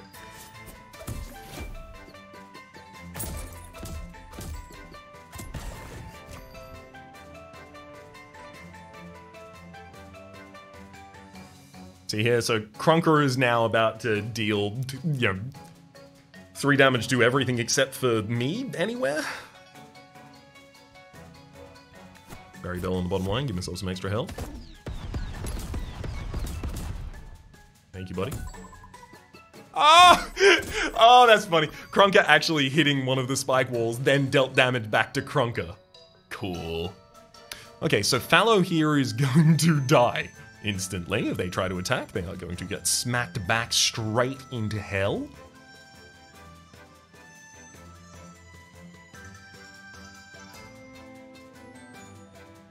So I definitely don't want to let them attack on that line, certainly. Here they just barrage through the back line and do nothing. Accomplish nothing at all, nothing at all, nothing at all. You know what? It's time to get Bonnie out. I want additional health later. I don't think the Bebop is doing anything for us. We roll into a new hand.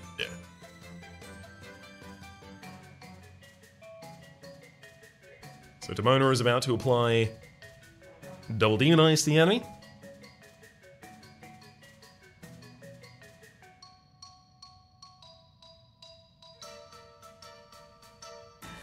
Okay. We're done. We've won this. I'm gonna use a Sunburst on Dialer. Demona attacks. And now if I freeze the enemy, Dialer... Oh, unfortunately, I won't be able to do Frenzy's worth of damage here.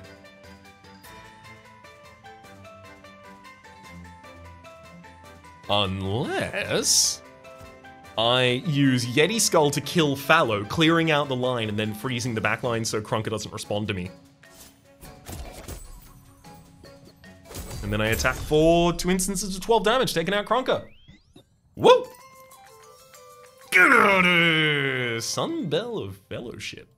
Starting to feel a little bit better about the Sunbell of Friendship. If I've got Bonnie and Bushu on the board, it's difficult to make your way through all of my health. The thing is, I don't have that many high health units as well, which makes it a little harder to do. So I don't go for that. Now entering the Frostlands. Hey, I want more charms. I want more charms until I know what all of the charms in the game do. Tiger Charm. Gain teeth when hit. I mean, Demona, right?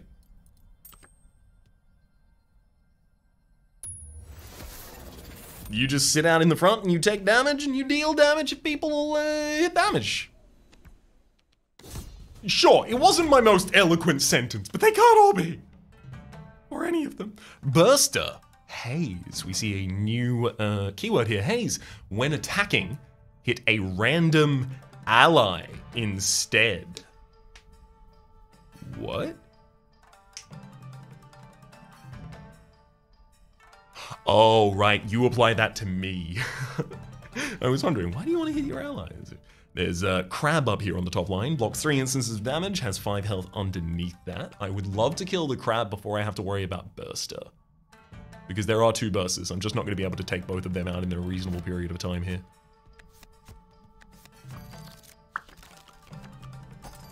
Ooh, there's a Noomlin biscuit in my opening hand.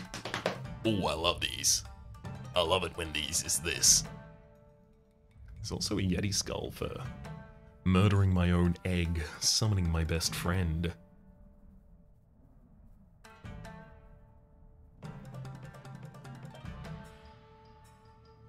So Dreg does 3 instances, sorry, 4? 4 instances? 3 instances. 3 instances of 5 damage. So if I actually summoned them, I would be able to kill that crab pretty easily, in fact.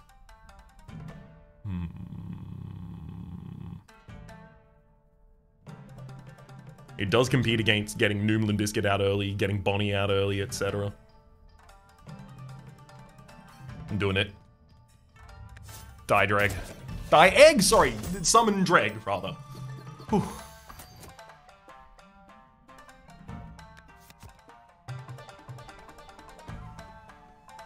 Blocks entire instances of damage. Doubles damage taken. This is definitely the correct order. I want to Tarblade the crab on the top line, and then I want to Sunburst Dreg next turn. Which means that at the end of that turn, Dreg would remove the 2 remaining instances of armor, and then remove the crab, and then Demona, at the very end, would apply 2 Demon Eyes to the Bursty unit with high health. Seems very relevant to me.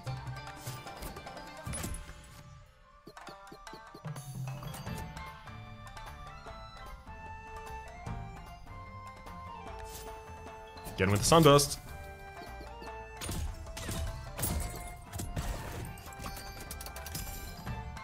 Okay. Burster. When attacking, hit a random ally instead. You know who can't be targeted by that? Bonnie. Bonnie doesn't attack. Bonnie just helps. Bonnie wouldn't know how to attack.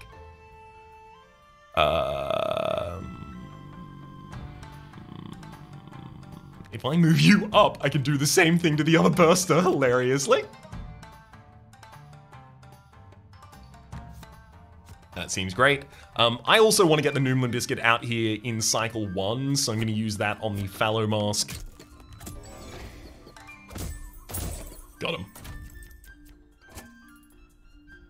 So I'm definitely going to summon from the Fallow Mask and then re-roll here. So Demona is currently applying 2 Demon Eyes to the target that she strikes, either the Burster or the Crawler.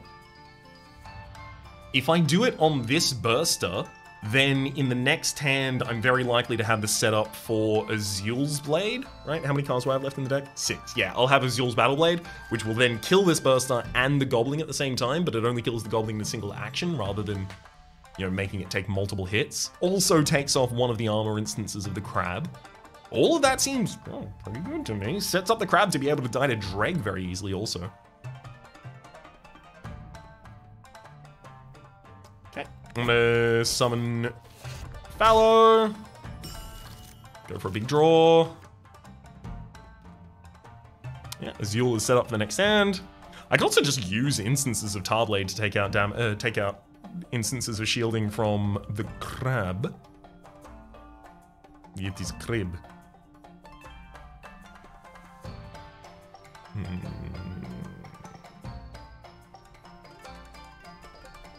I also do want to get health on my own units. Maybe it's time to play a Berry Bell.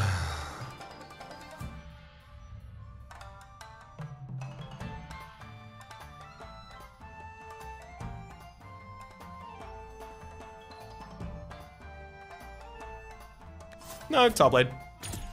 I understand that I'm taking a little bit longer than I would usually want to take in a Deckbuilder roguelike. This game is a tactics game as well, though. I am going to need additional time here in the opening as I learn the systems here in the game. And then eventually, after that, I'll start winnowing them down into a set of standard operating practices, some heuristics that make it much more comfortable to navigate. And then we'll be going at light speed, but for the moment, it's brain time, baby. Yep, Battle Axe. That's what I wanted to do. Murders that line for us. Bonnie heals.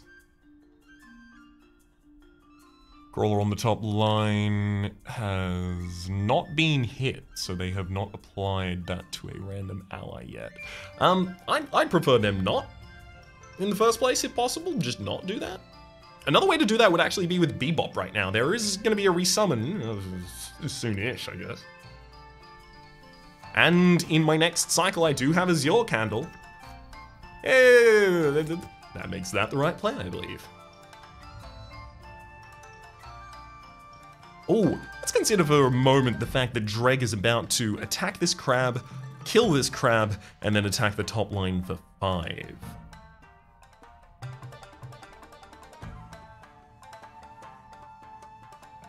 Do I really want to double that freeze?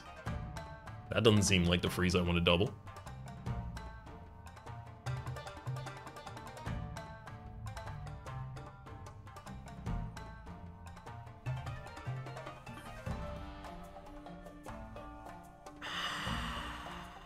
I'm going to use it because I don't know if Bebop's going to be significantly more impactful over the course of this fight at all.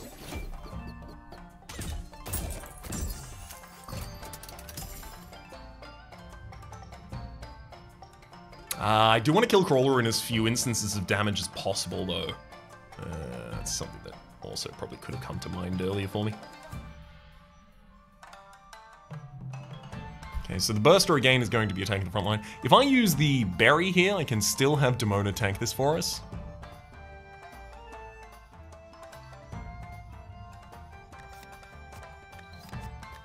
If I did something like this ordering, then I would Berry Bell all of these, Bonnie takes the hit, Fallow responds, killing the Crawler, as well as dealing an instance of damage to the Burster, as well as dealing the overload damage to the Burster. The Crawler is also applying 2 shields, so the Burster is ultimately going to be on 10 health and 2 shields at the end of the turn, and then Demona applies the Demonize.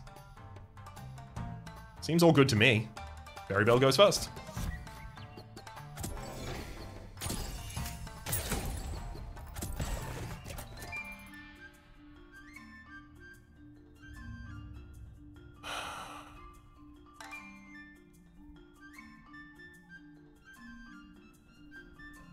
So Dialer cannot get alone on a line right now, so I cannot activate the extra Fury damage. I'm rolling, I need to cycle through this deck. Hey, another Fallow for free. That's a jolly good Fallow.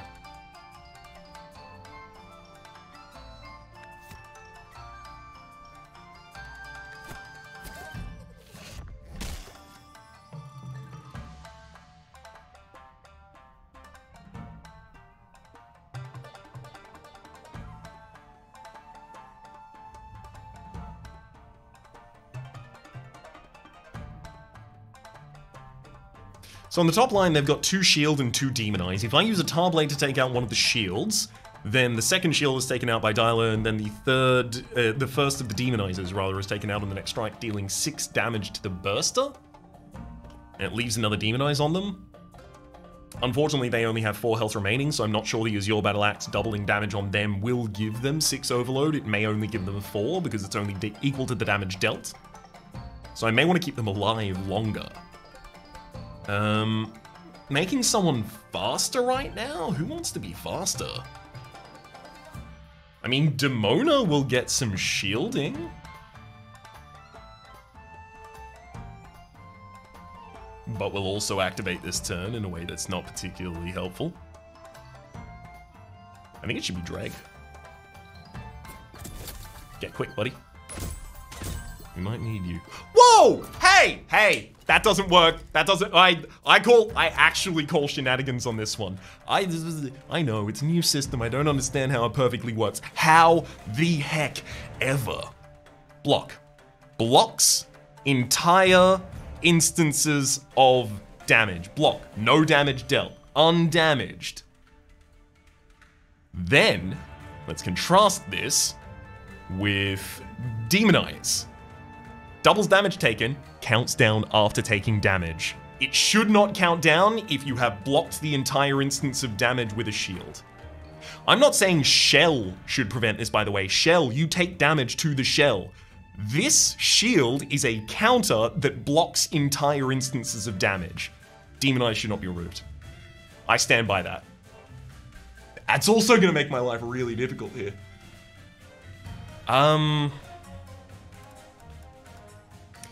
While active, add hog-headed to all enemies. They can't be recalled. Got it. Remember, you can heal your companions by recalling them, it says at the moment. No, I can't. Hog-headed.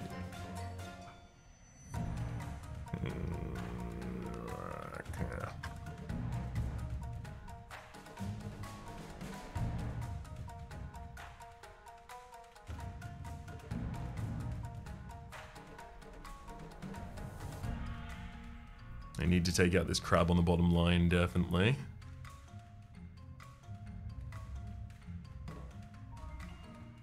Need some Azure for the top line too.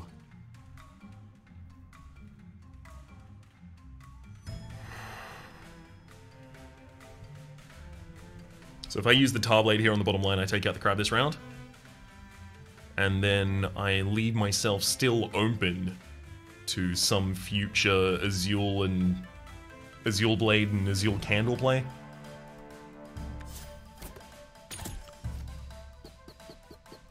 Get out of here, crab. Got him. So Demona is about to make the entire top line die?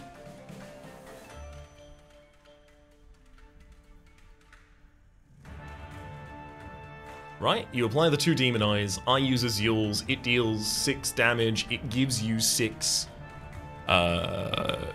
overburn. That overburn immediately triggers and deals 4 damage to the crawler in the backline instead of killing it, unfortunately.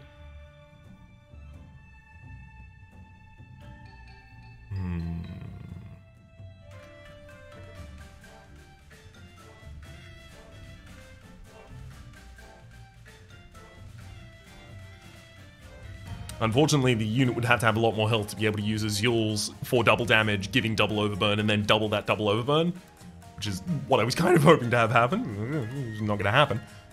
That's fine. If it's not gonna happen, it's not gonna happen.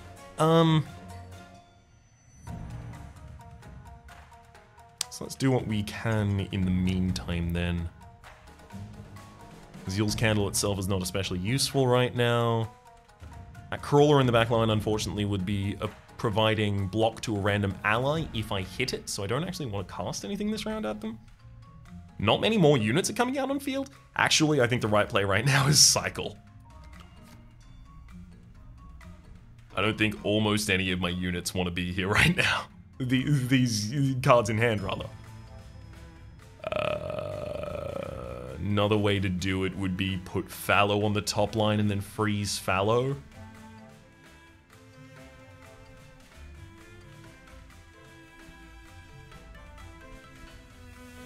I roll. Get him, Demona! Good work, Demona! Oh, I got my Malax back again. Nice. We're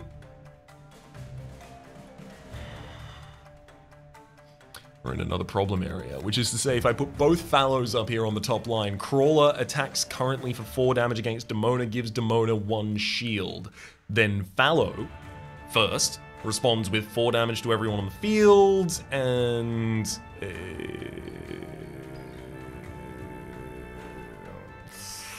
I'm gonna do it. I'm gonna do it. It's Azure Battle Axe on Burster, which does kill the Burster, deals 6 damage to it, leaves it with 6 overburn. The overburn blows up on everyone here. Then the Crawler in the back line says it only provides the block to allies.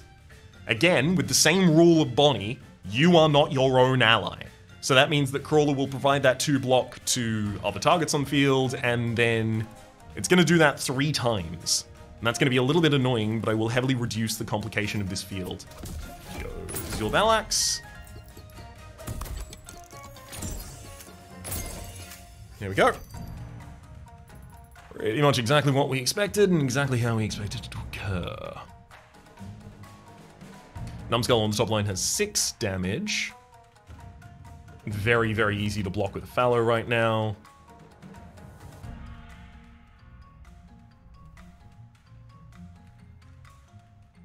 If I use a Berry Bell on the bottom line, I can again keep Bonnie alive through the Burster's application of Haze. The fact that I managed to completely avoid the downside of Haze over the course of this fight has really rendered it significantly less threatening than it otherwise might be.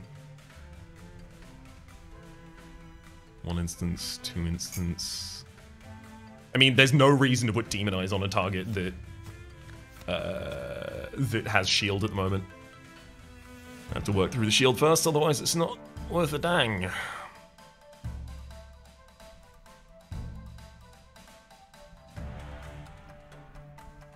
I'm a Sunburst Dreg. Doesn't kill the Burster on this bottom line, but it does set up Dialer to be able to do it.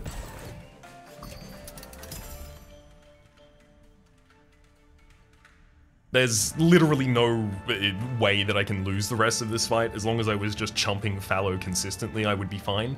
So, given no other considerations to optimize around right now, I'm just gonna play cards. Play cards!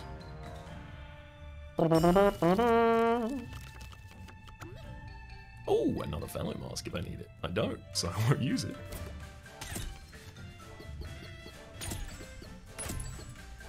Let's get rid of all that shield, buddy. You don't need that. What are you doing to all that shield? I mean, I could resummon another fallow next turn if I really wanted to. But I don't, so I won't. Also, I'm gonna deal 1 damage to you with a candle. Remove an instance of your shield? Wyant? Okay, 3 instances coming out here from Dreg also. I'm gonna use the Azure Battle Axe here. It does 0 damage. Why have you got 6 overburn now? Buddy! Applies equal to damage dealt. Blocks entire instances of damage. That is not working intuitively or consistently at the moment.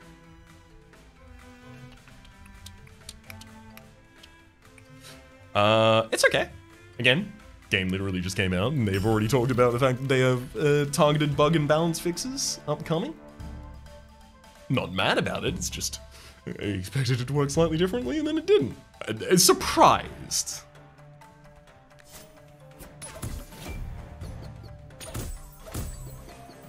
Excellent, excellent. Take them down. Just gonna cycle this head. I don't want them. I want different things.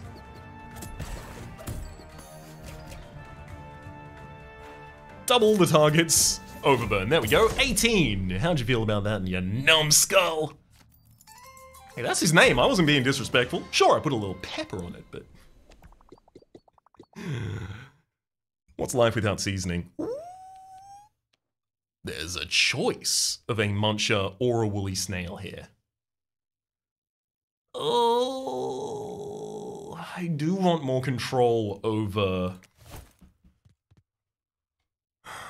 inclusions and disclusions to this deck. I have a slight worry in my soul that if I remove the Tarblade, I'm only going to go up against enemies who have things that the Tarblade should be bet against. Junjun's not really necessary when I have Follow and Bebop. So I would remove Tarblade and Junjun, and that would make this deck a lot more consistent. And then I'd get a Charm afterwards. Doing it. I like consistency. Get out of here, Junjun. I don't need ya. That's all for now. Of course it is. You're not that hungry. I take this charm, and the charm is...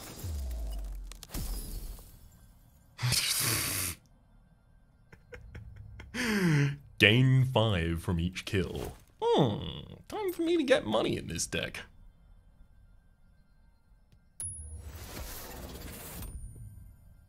Do I need Consume on anything? It's a way to thin down the deck more. I could put it on Bebop. I'm not super thrilled about having Bebop in this deck. Gives me more access to freeze more consistently. Sure. Alright. Let's go to the Eye of the Storm and see what's up there. Hey, what? That's me! What are you doing? That's me! We got possessed, I guess, by the Eye of the Storm. So, oh my god. Oh, this is really interesting. Okay, so, wow, but can you, oof. Am I gonna have to plan runs around not screwing myself in the future? Foxy is here. 14 health, 1 attack, applies 3 snow, attacks 3 times in a row. There's also Colonel with 20 health and 5 damage. When hit, applies 2 shields to all allies. And then there's Big Berry here. On kill, add +5 health to self and all allies. Also when hit, gain 2 spice, barrage, and then finally there's Rhapsody up there at the back line with barrage and 5 damage and 60 health. I mean, I don't want Demona to get frosted, right? It does feel like if I want to prevent the enemy from, really thumping my life, I need to go up there and fight Foxy really quickly.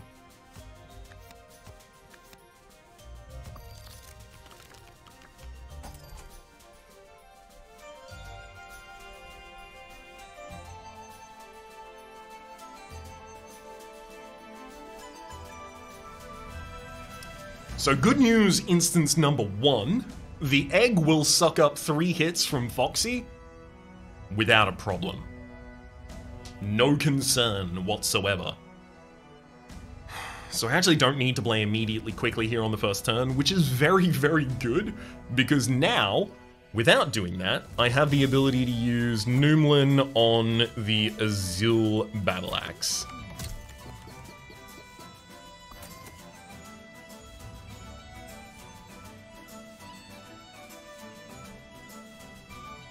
Killing an ally to freeze all enemies via the Yeti Skull on egg seems like something I do after Foxy has attacked the egg for the most value. Big Berry is 5 damage AoE, and when hit does mean, unfortunately, I would be buffing with Big Berry with Spice before actually getting Demona on them.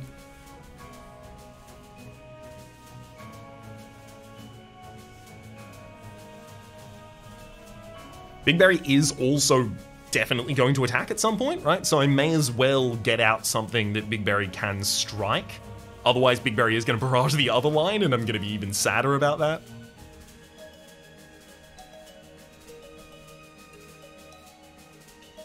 I could do that in a couple of different ways.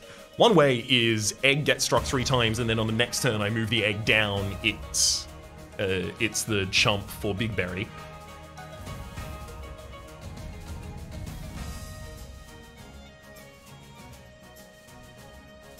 I'd love to put Bonnie out as soon as possible.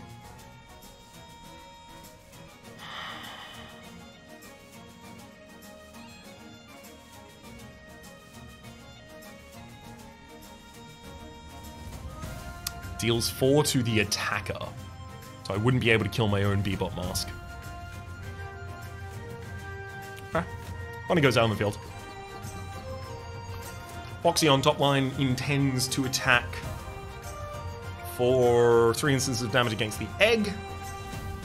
As long as I don't summon another unit now, the egg takes those 3 and then goes south to be killed by Big Berry, which means that Demona's response happens against Foxy right now. 2 Demonize on Foxy, sets up for the possibility of using the Azul Battle Axe immediately. Yeah, I like it. There's no real problem with this. Probably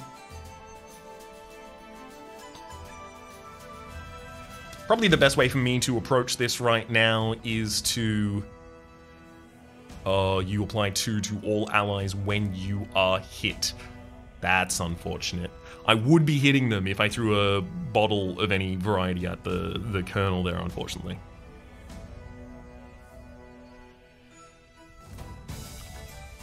Azul Candles in the next hand. We're fine. I'm going to use the Blizzard Bottle against the Colonel on the top line. They'll get some block.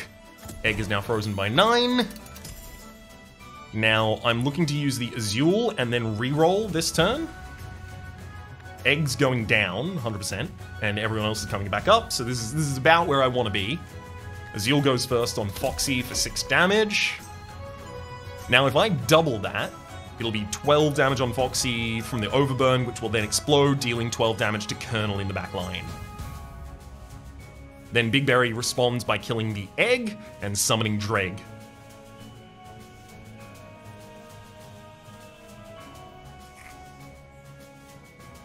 Yep. Just making sure I'm not making an awful mistake here.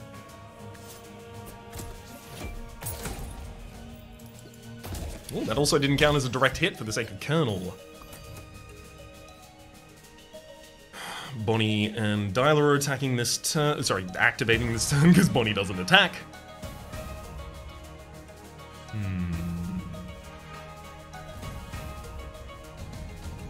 Noomlin's on my axe, which unfortunately is still in the deck.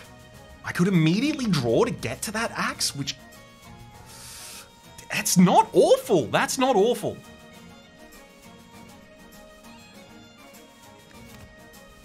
If I count down by 2 on Demona, this would also hit Demona, giving them some teeth. I'd get some weakness on Colonel. And then in doing so, I would be able to hit Colonel. I'm not killing Colonel by doing that, unfortunately.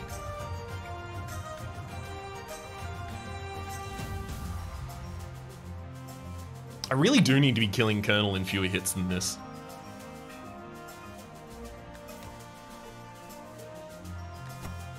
Time to get the Berry Veil on the board.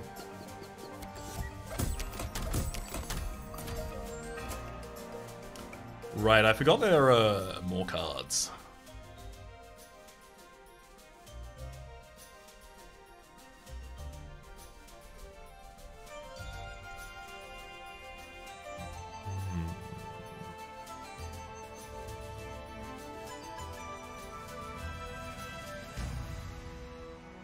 So Rhapsody is going to attack the barrage this turn, 5 damage to all units online. Ideally that doesn't kill anyone, so if I don't want that to kill anyone, I can do this swap. Putting Demona on the bottom line then only reveals Demona to 5 damage, also gives Demona their hit.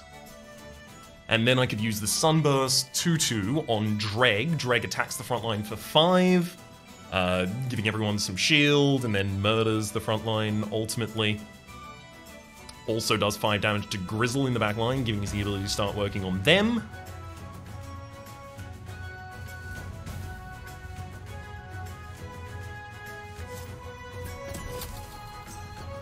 I think it's the right thing to do.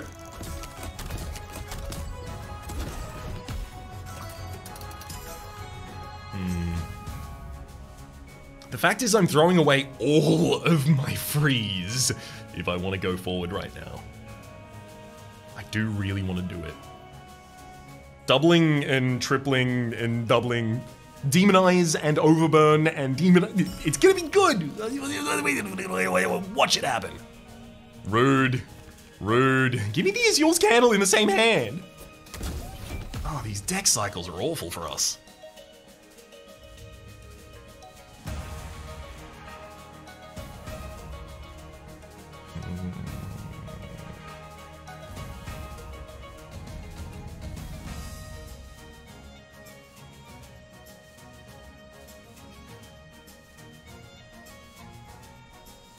Oh, I know the play here. We summon the Fallow, here on the bottom line. Turn looks like it's about to be pretty bad, and then we use the Yeti Skull to kill the Fallow and throw 3 snow across all of the enemies here.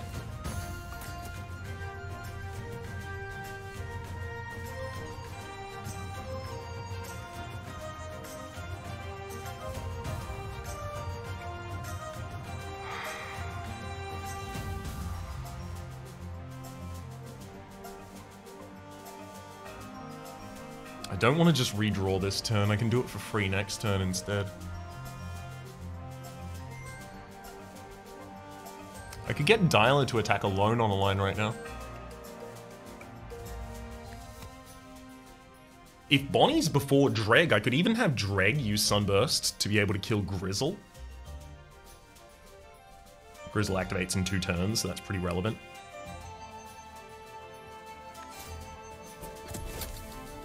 It's just Bonnie has to attack first, otherwise Dreg dies to the loss of health that Shades incur. Yeah, so here's something I was looking for. Demona has now got a lot of stacks of Demonize on Big Berry here. I'm gonna reroll. Oh, I got the Battle Axe and the Candle. Okay. Battle Axe. Boom. 12. Then it's yours. It's casual 24. I hit you once, you explode for 24 damage. Killing the backliner there. Whew. Barely any involvement from me. I didn't even need to be there. Also got some freeze on Rhapsody. It's so good. Makoko in the backline doesn't look like it's going to be too threatening over the course of this.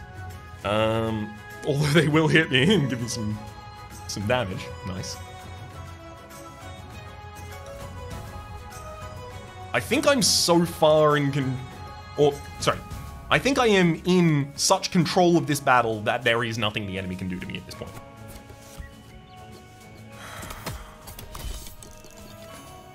What do I every single time I start playing a game like this, I look for multiplicants. I'm looking for anything that multiplies, because I know that gets out of control real quick. And they don't include cards that square often. Okay. Demona here in the front line is actually excellent. No reason to stop that. Grink here? I mean, look, I can put the Bebop out in front of you. So I will. Get the bot.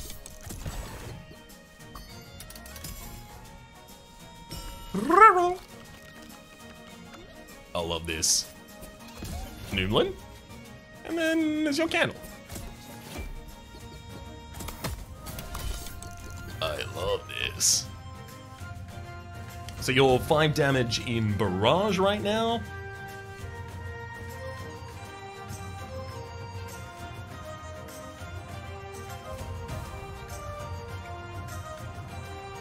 If I freeze you, we just win. Get frozen.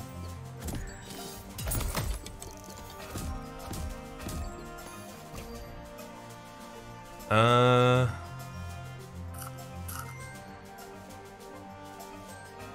have to freeze you again? I won't have to freeze you again.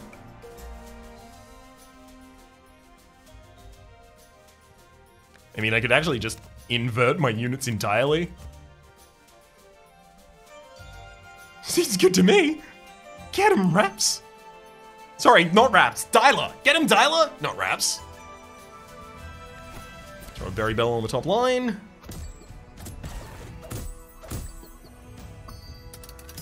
And then I reroll, looking to see whether or not I can make this ridiculous. And I can.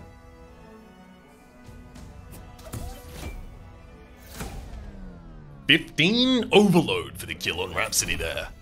What? I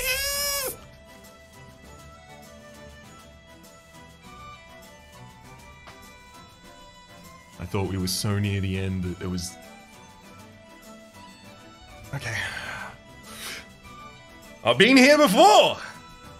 We didn't, we got jump scared by something in the final fight. It's time for me to center and rectify. I can do this. I can live. First things first! First things first, I'm gonna murder the entire top line. Well, it just seems like a good idea. Okay. It's 8, and then 1 and 1.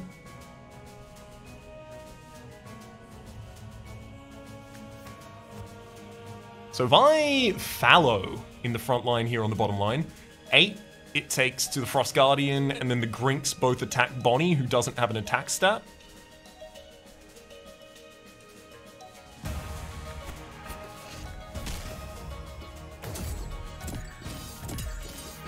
Seems good to me.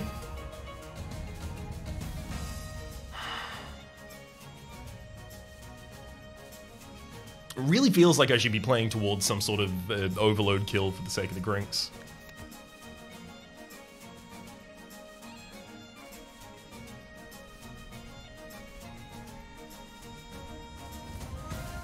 Again, worried about my max HP, I'm gonna throw out a Berry Bell. Time for the reroll.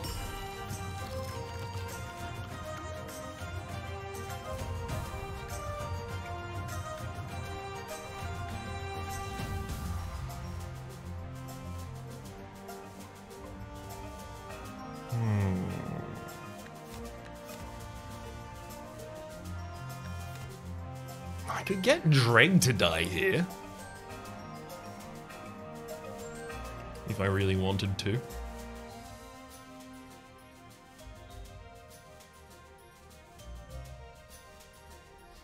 So the main thing for me is, like, the Battle Axe and Azul Candle on Frost Guardian isn't going to make sense because I need to kill the Frost Guardian to then trigger it, and the Frost Guardian loses HP when I kill the other units on field instead. So I want to be able to target one of them.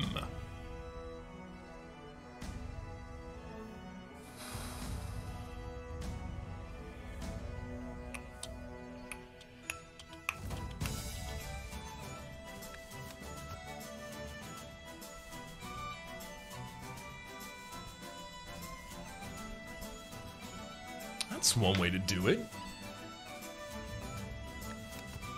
So it would be freeze the Frost Guardian right now, just buy myself a turn. Both of these Grinks attack Demona for damage, and then the Battle Axe will kill 2 of them next turn.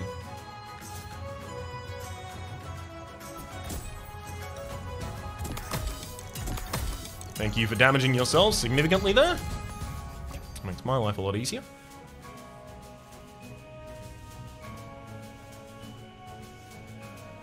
Actually, this is going to be a learning experience, but I think I can afford to learn right now. I'm going to use the Azul Battle Axe on Grink. It deals 3 damage. Will that Grink die before it has 3 overload, which it then uses to deal damage to the allies? Yes. Yes, it does. That's very much worth knowing.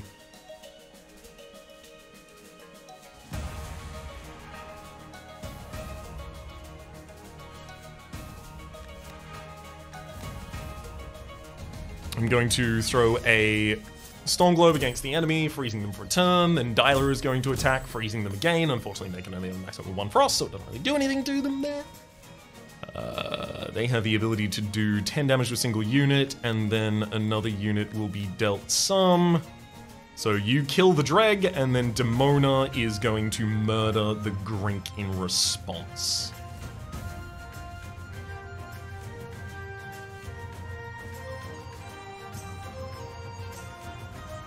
Seems right to me.